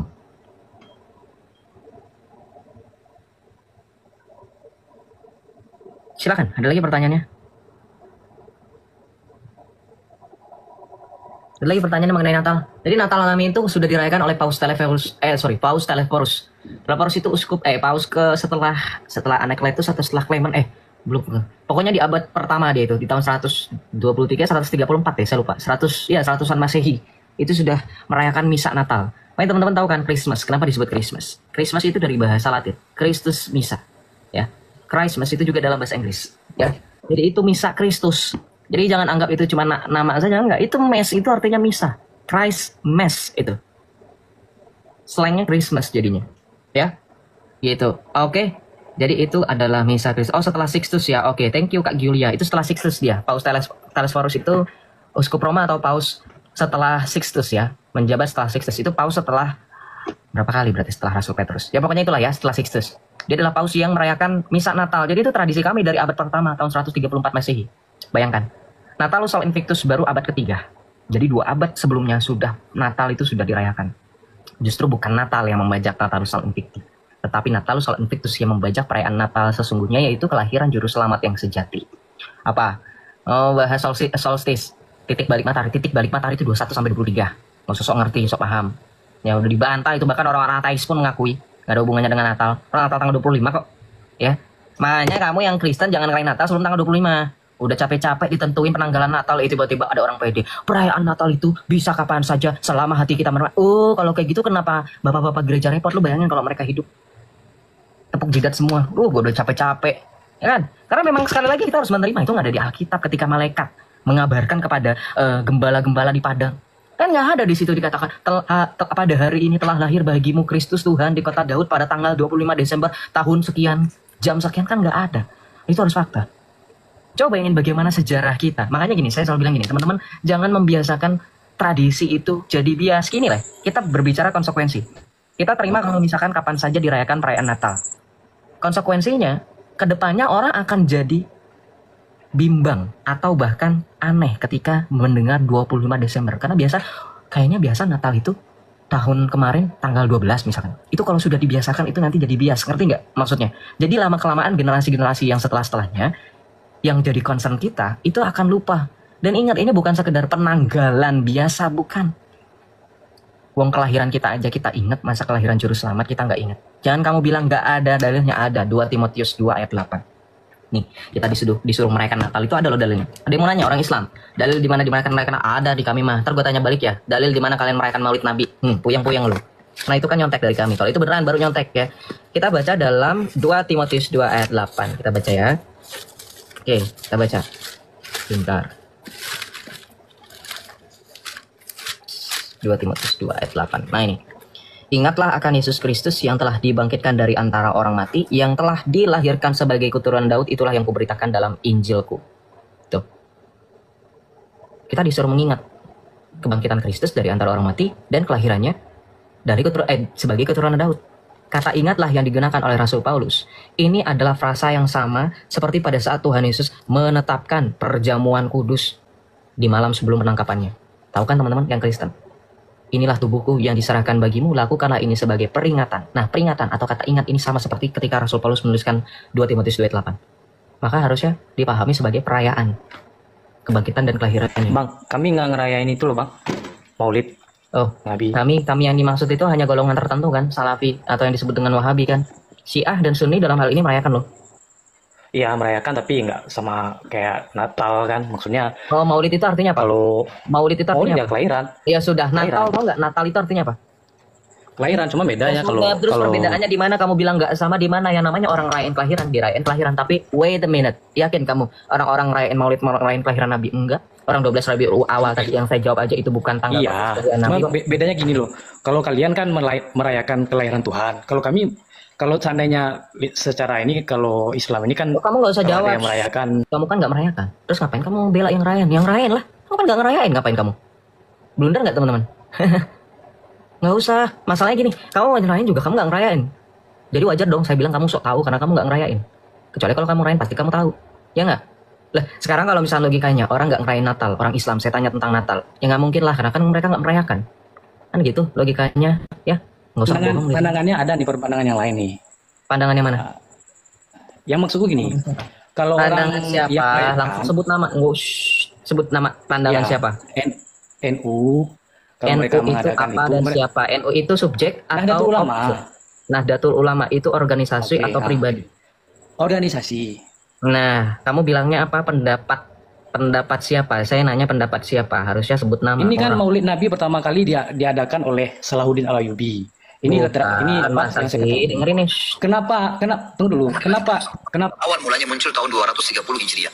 Dan ini muncul dari kerajaan dinasti Fatimiyah Syiah ya. Yang itu dibentuk pada saat itu di Mesir, dan mereka punya 6 macam maulid, dan sampai hari ini di Iran masih ada tuh. Jadi yang berfaham Syiah memang mengikuti ini. Sayangnya banyak ahli sunnah yang menarik ajaran ini, pemahaman ini ke pemahaman mereka, berdasarkan pemahaman. Nipu lo. Salahuddin Al-Ayyubi orang pertama kali Syiah. Nih Ustadz Khalid Basalamah, Ustadz lo Salafi. Wahaboy. Suka nipu aja kurang nih. Dengerin. Maulid Nabi pertama kali diadakan oleh Al-Mu'izz Lidinillah, Khalifah Fatimiyah, yang membangun khilafah di Mesir pada tahun 361 Hijriah. Yang membangun Bisa beda-beda gitu ya. Yang satu tahun 240 Hijriah, yang satu tahun 361 Hijriah. Bedanya signifikan loh. Gila. Coba sekarang teman-teman yang Kristen, saya tanya, kenapa masih suka pada bingung Joseph nggak mau dengar pandangan ulama? Nih, beda-beda. Yang masih hidup aja beda-beda, apalagi yang udah nggak ada. kota Kairo, gubernurnya namanya Jauhar As-Sokli, yang membangun Al-Azhar, yaitu Al-Mu'izz Al-Qahir di dinillah. Jadi terus terang saja, nanti saya dikasih nanti. Ini sejarah ini. Pertama kali yang mengadakan Maulid Nabi adalah Khilafah Fatimiyah yang bermadzhab Syiah di Kairo. Salahuddin Al-Ayyubi itu 2 sumber gua sertakan langsung, jos ceder beda. Satu lagi tahu nggak siapa? Kiai Haji Sa'ad Akil Siraj. Itu yang barusan. Yang sebelumnya siapa? Ustadz Khalid Basalamah. Dua-duanya sama. Langsung sebut Syiah, dinasti Fatimiyah. Kenapa lu tiba-tiba bilang Salahuddin Al-Ayyubi? Terdoktrin. Gue juga waktu Islam juga, wah keren Salahuddin Al-Ayyubi pada saat penaklukan Konstantinopel merayakan Maulid Nabi. Bohong. Kapan lu Islam emangnya? Kenapa? Kapan lu Islam emangnya? Kapan lu Islam? Lah, kemana aja situ? Kemana aja? Mana tahu gue siapa lu. Enggak, maksudnya bukan harus tahu gue. Islam ketawa-tawa aja. Lu Pak, ini makanya kebiasaan mereka nih. PD. Lu baca nggak bio gue jelas? Ex-Muslim, proudly Catholic. Cross check dulu, boy. Katanya agama paling melihat lah. Baca, karena lewat aja. Ngapain gue baca? Oh ya sudah, ya itulah kalian. Makanya gampang. Apalagi kamu bikin statement barusan juga. Saya tahunya kamu ex-Islam. Ya itu bukan urusan saya dan itu tidak penting. Iya sama juga. Iya, kamu mau mengaburkan, kamu bohong barusan Salahuddin Al-Ayyubi. Enggak, saya nggak bohong. Sumber yang saya dapat itu. Gimana? Sebutin. Apa ya? Sebutin. Jadi begini, dari yang saya dapat. Jadi begini, orang disuruh sebutin sumber jadi begini. Sebutin sumbernya. Jangan kebiasaan lari-lari. Sebutin. Nggak apa-apa, saya harus nunggu 22 tahun, 2 bulan, 22 hari seperti pada saat Allah mewahyukan Al-Quran kepada kepada Muhammad melalui malaikat Jibril. Nggak apa-apa, saya tetap nunggu, setia kok.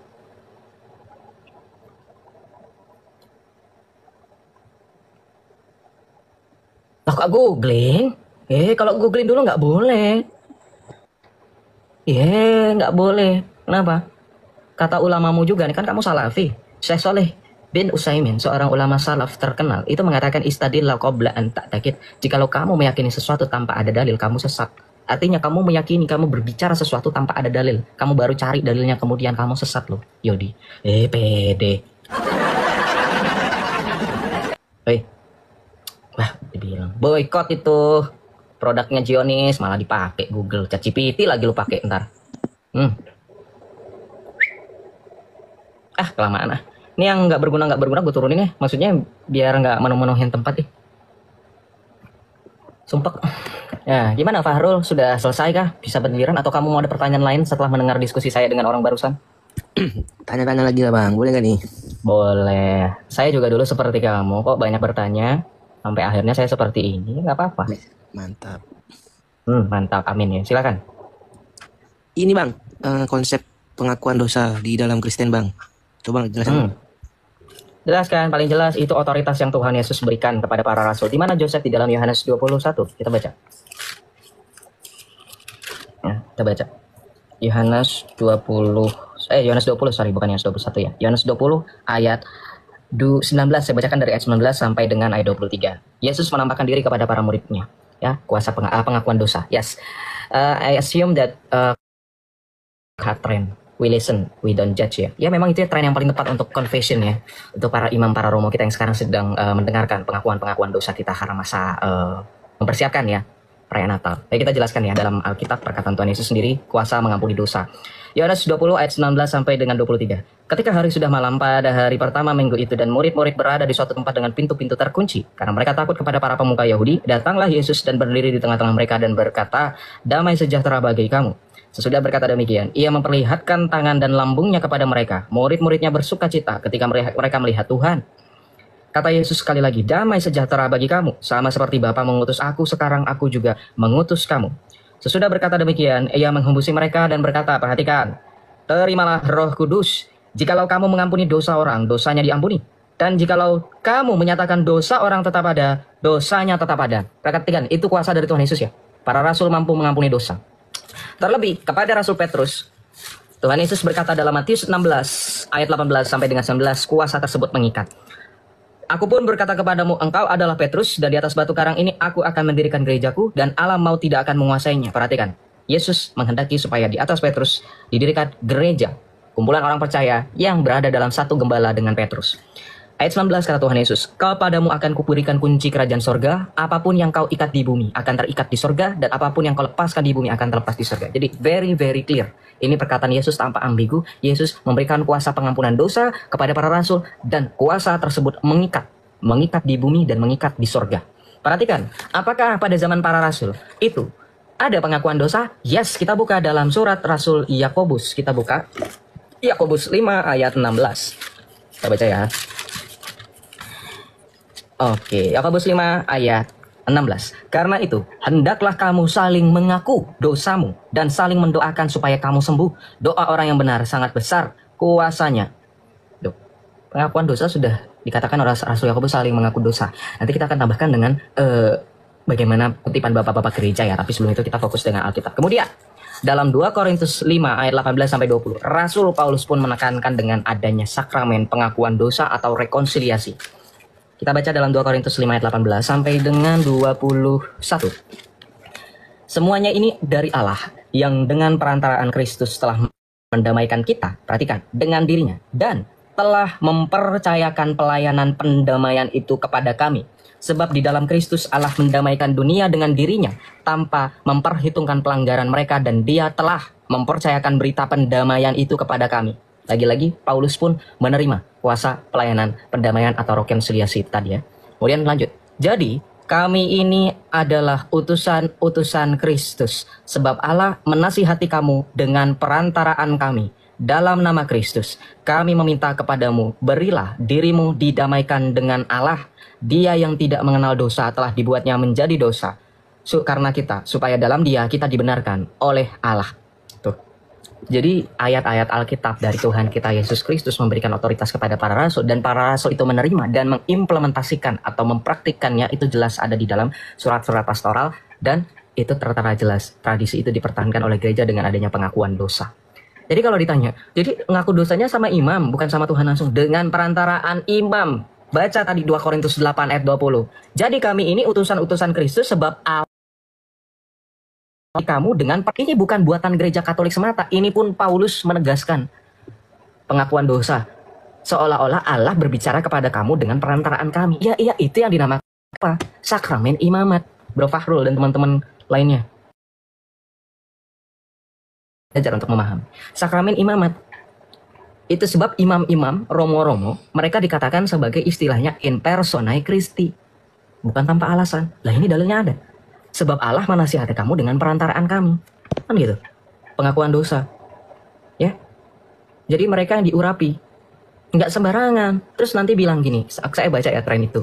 Ketika ada lewat itu dari paroki Singkawang kalau tidak salah itu. Kan. We listen, we don't judge itu. Kemudian ada komentar banyak dari teman-teman Islam yang mengundang perhatian saya gini. Ya memang itu menjadi pertanyaan banyak orang ketika. Misal ada umat yang mengaku dosa kepada Romo. Kalau misalkan dosanya itu selevel tindakan kriminal, misal katakan saja merampok, mencuri, atau bahkan menghilangkan nyawa orang lain. Apakah Romo tersebut akan melaporkannya kepada polisi? Pertama, tidak. Untuk berbicara kepada orang selain daripada si peniten saja, Romo tidak akan pernah. Peniten itu yang mengaku dosa ya. Itu tidak akan pernah. Kenapa? Pertama, Romo sudah disumpah.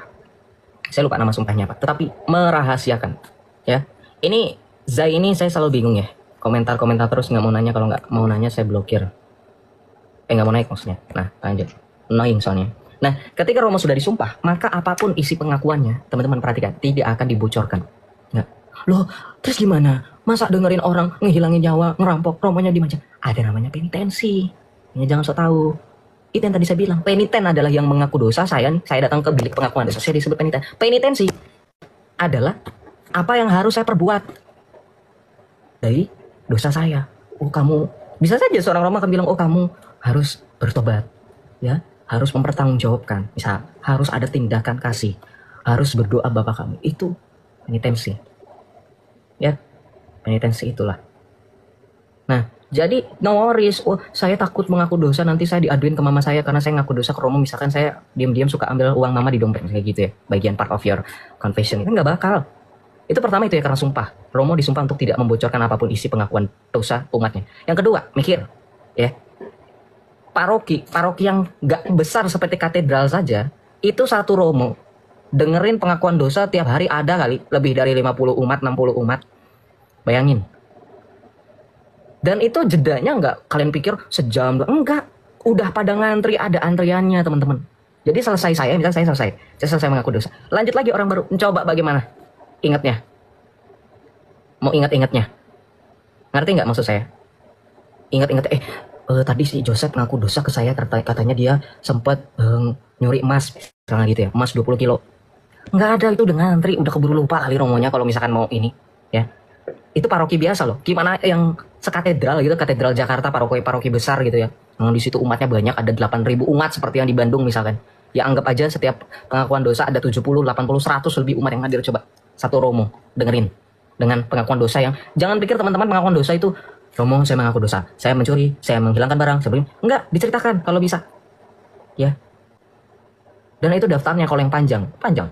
Ngerti ya? Jadi teman-teman yang di luar dari outside of the Catholic Church, jangan assuming yang bermacam-macam yang kalian nggak punya data. Itu sudah bisa di bagian tradisi gereja yang dipertahankan. Tadi kita sudah mendengar ayat-ayatnya dalam Alkitab dan it is very biblical. Itu sangat Alkitabiah. Bahkan otoritas dari Tuhan kita Yesus Kristus langsung dan implementasinya dibuktikan dari praktik para rasul. Rasul Yakobus dan Rasul Paulus.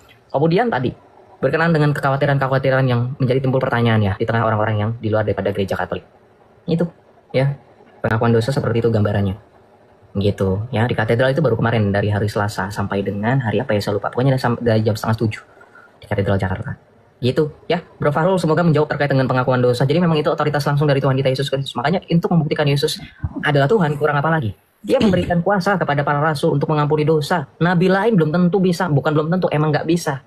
Makanya Yesus bukan sekedar nabi, Yesus juga imam, Yesus juga adalah raja. Itu karena jabatan Mesias ya. Begitu, Bro Fahrul, ada lagi? Bang, mantap. Langsung aja bang, aku percaya. Ditan ganteng langsung percaya. Jangan bro, baptis dulu lah, enak aja. Aku percaya tidak menjamin dia. Doa aku percaya dulu lah bang. Belum, doa aku percaya itu setelah dia menjadi orang Katolik, setelah dia belajar, setelah dia dibaptis. Lu pernah mimpi Tuhan Yesus gak bang? Kenapa? Mimpi Tuhan Yesus. Untuk mimpi belum, tetapi panggilannya selalu kuat. Kenapa tuh? Gue pernah bang. Oh iya, gimana? Kayak sekilas doang gitu. Lalu, apa yang terjadi setelah kamu bermimpi? Belum sih bang, belum jadi apa-apa. Enggak, maksudnya setelah bermimpi itu apakah kamu jadi sadar, ataukah kamu menjadi orang yang lebih takut akan Tuhan atau gimana? Nah ya gitu. Oh, lu orang mana bro, BTW? Jakarta bang. Oh, Jakartanya mana? Utara. Oh, Utara, Cakung. Ya betul, tahu aja lu. Oh, Kampung Bahari lo ya? Gua blacklist lo. Bukan. Apa ya? Cakung Barat. Bercanda. Oh, Cakung Barat. Oh ya, gue langsung kan soal dari aksen lo, gue juga orang Jakarta. Betawi banget soalnya kedengeran. Oh, Jakarta. Kalau berarti lo gerejanya di mana, Pademangan, bukan? Bukan bang, gue karismatik sih bang. Tiberias. Oh, lo karismatik. Oh, di Tiberias Keding Nias. Oh, Tiberias Keding Nias. Oh, jauh juga. Nggak terlalu jauh sih. Deket lah bang. Iya, nggak terlalu jauh sih. Iya. Oh, umur berapa sekarang? 20-an? Ya, 19. Oh, 19. Berarti SMA. Udah lulus lah. Udah lulus kuliah? Iya, rencana. Oh, rencana. Semoga Tuhan menyertai selalu. Ada lagi nggak bro? Nggak apa-apa, feel free. Fahrul juga amin, Tuhan Yesus bang. Gua mau kuliah di luar negeri bang. Oh, mau kuliah di luar negeri. Oh, lo ini ya? Amin. Lo di sekolah aktif? Sekolah? Enggak. Oh, enggak. Jadi batu maksudnya non aktif? Hah? Ya itu doang aja lah bang. Lah sekolah gimana ya? Oh, bukan atlet, bukan akademis nggak? Enggak. Biasa-biasa aja. OSIS nggak ikut, ini nggak ikut. School doang paling. Apa tuh? Bola? Band. Basket? Oh, band. Oh, kedengeran sih. Oh, berarti lo di gereja juga pelayanan? Belum sempet bang. Oh, belum sempat. Ya udah Iya. aktif lah bro kalau udah mengalami perjumpaan dengan Tuhan Yesus sekalipun melalui mimpi. Itu udah kode kali. Siapa tahu melalui itu kamu bisa punya jalan untuk kuliah di luar negeri. Amin Tuhan Yesus, amin. Makasih Bang ya. Iya, tapi tetap harus usaha ya bro. Jangan cuma amin berdoa aja. Ora et labora, berdoa dan bekerja. Lo juga harus belajar. Karena kuliah di luar negeri nggak semudah itu bro. Iya Bang ya. Ih, Yo. gila. Makasih Bang ya. Anjing semua seneng banget gua. Wih, tapi ingat di depan publik kayak gini jangan pakai kata-kata anjing itu. Oh iya bro. sorry Bang ya, kebiasaan Gak Bang apa-apa, ya. kalau sama gue nggak apa-apa. Kalau gue juga gue nggak pernah munafik. Gue kalau di tempat sama teman-teman gue sama tongkrongan dan seterusnya nggak pernah yang kayak gini jaga image. Tapi kan di sini kita juga harus tahu situasi dan kondisi maksud gue. Tapi nggak apa-apa slow. Gitu. Lu belajar di mana sih Bang kayak gini Bang? Belajar di mana? Sebenarnya kalau ditanya belajar di mana, belajar itu kan nggak harus dengan formal ya bro ya, harus kursus gitu. Memanfaatkan teknologi. Gue suka nonton channel Romo, katekesi singkat. Kalau misalkan lu mau nonton itu ya berarti katkit ya. Kalau disingkat itu Romo. Terus ada Romo Joseph ya sesuai dengan nama gue. Tapi beneran Bible Learning by Father Joseph itu di YouTube. Terus kadang sama Romo Bayu Rusana. Jadi kebanyakan sama Romo Katolik sih, mengenai sejarah gitu, mengenai Nonton YouTube itu Bang.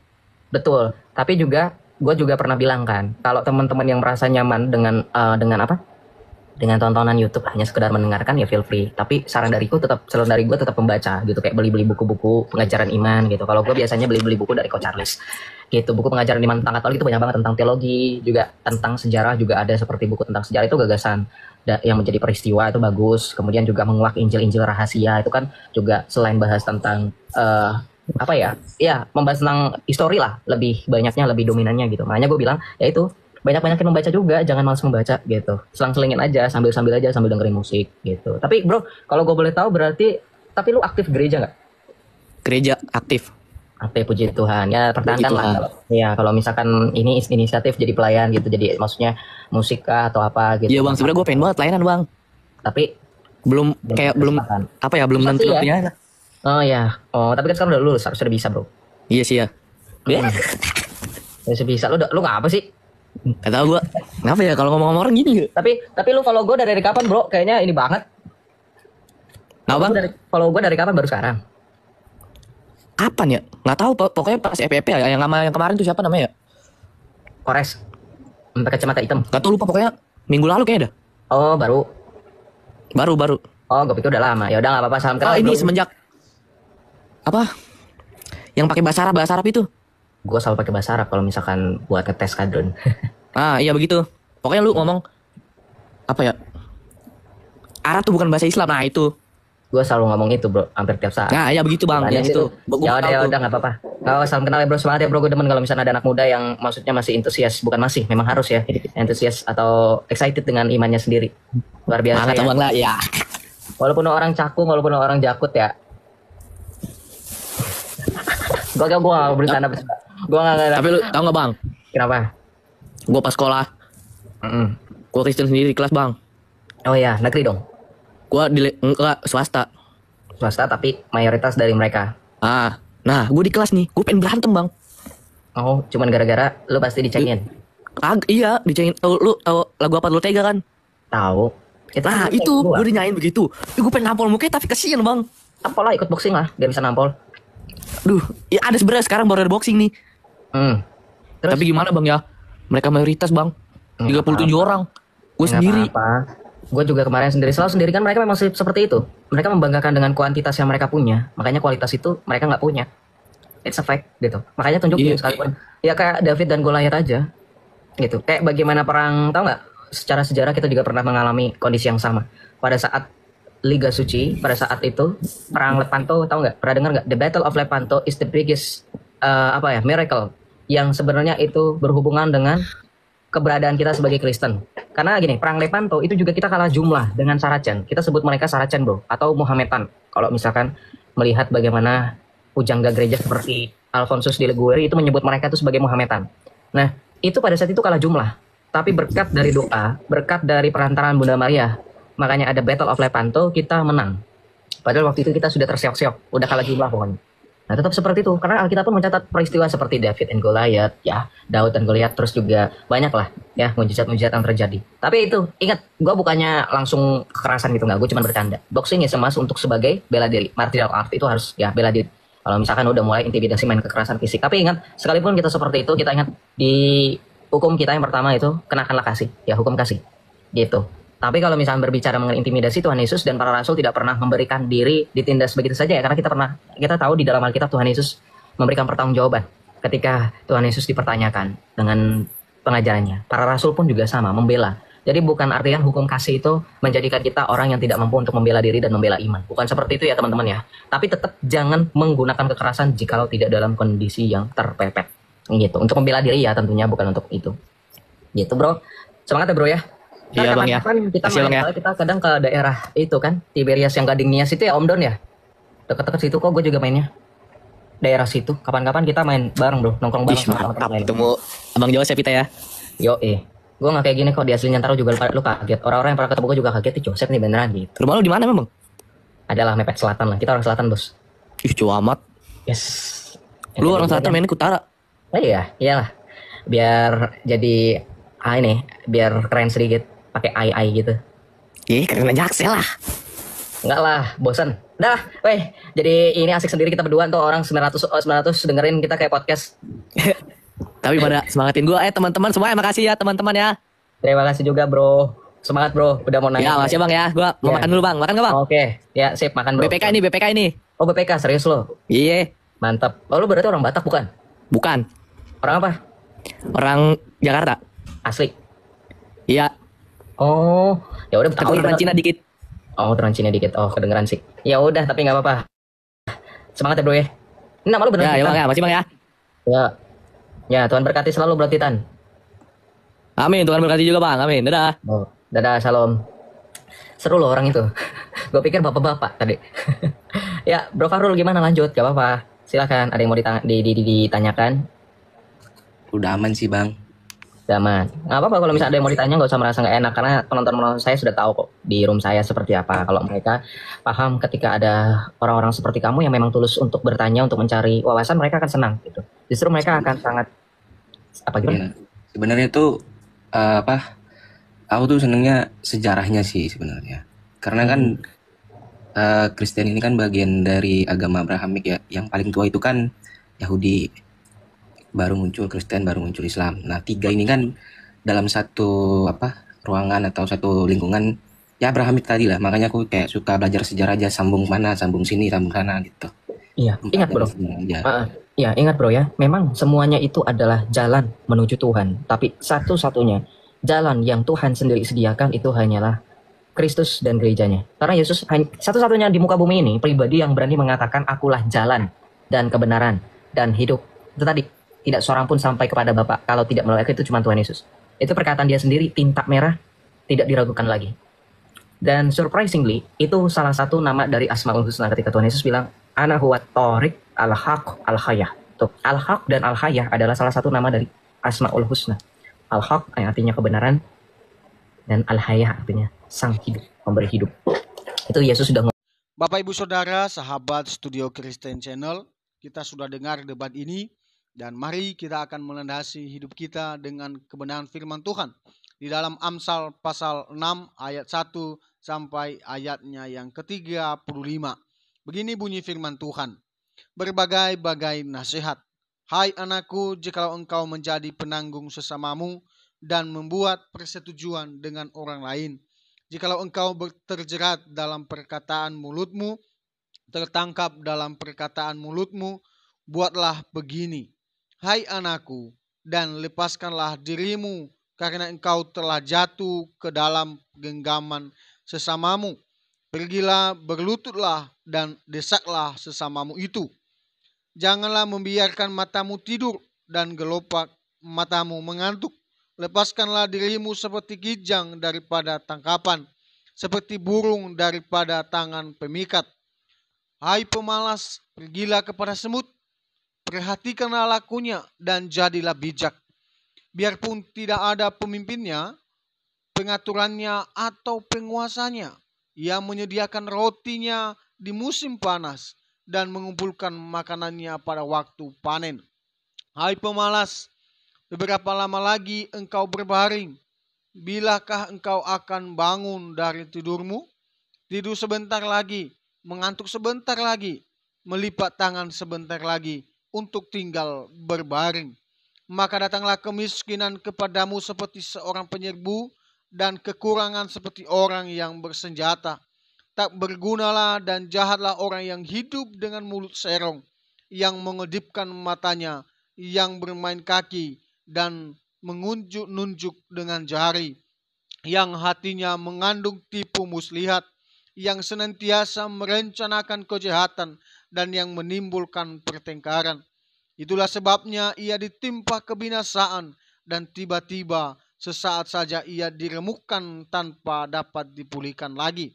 6 perkara ini yang dibenci Tuhan, bahkan 7 perkara yang menjadi kekejian bagi hatinya: mata sombong, lidah dusta, tanpa tangan yang menumpahkan darah orang yang tidak bersalah, hati yang membuat rencana-rencana yang jahat, kaki yang segera lari menuju kejahatan, seorang saksi dusta yang menyerbu-nyerbukan kebohongan, dan yang menimbulkan pertengkaran saudara.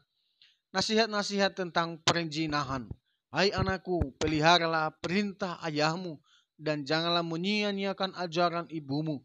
Tambatkanlah senantiasa semua itu pada hatimu, kalungkanlah pada lehermu.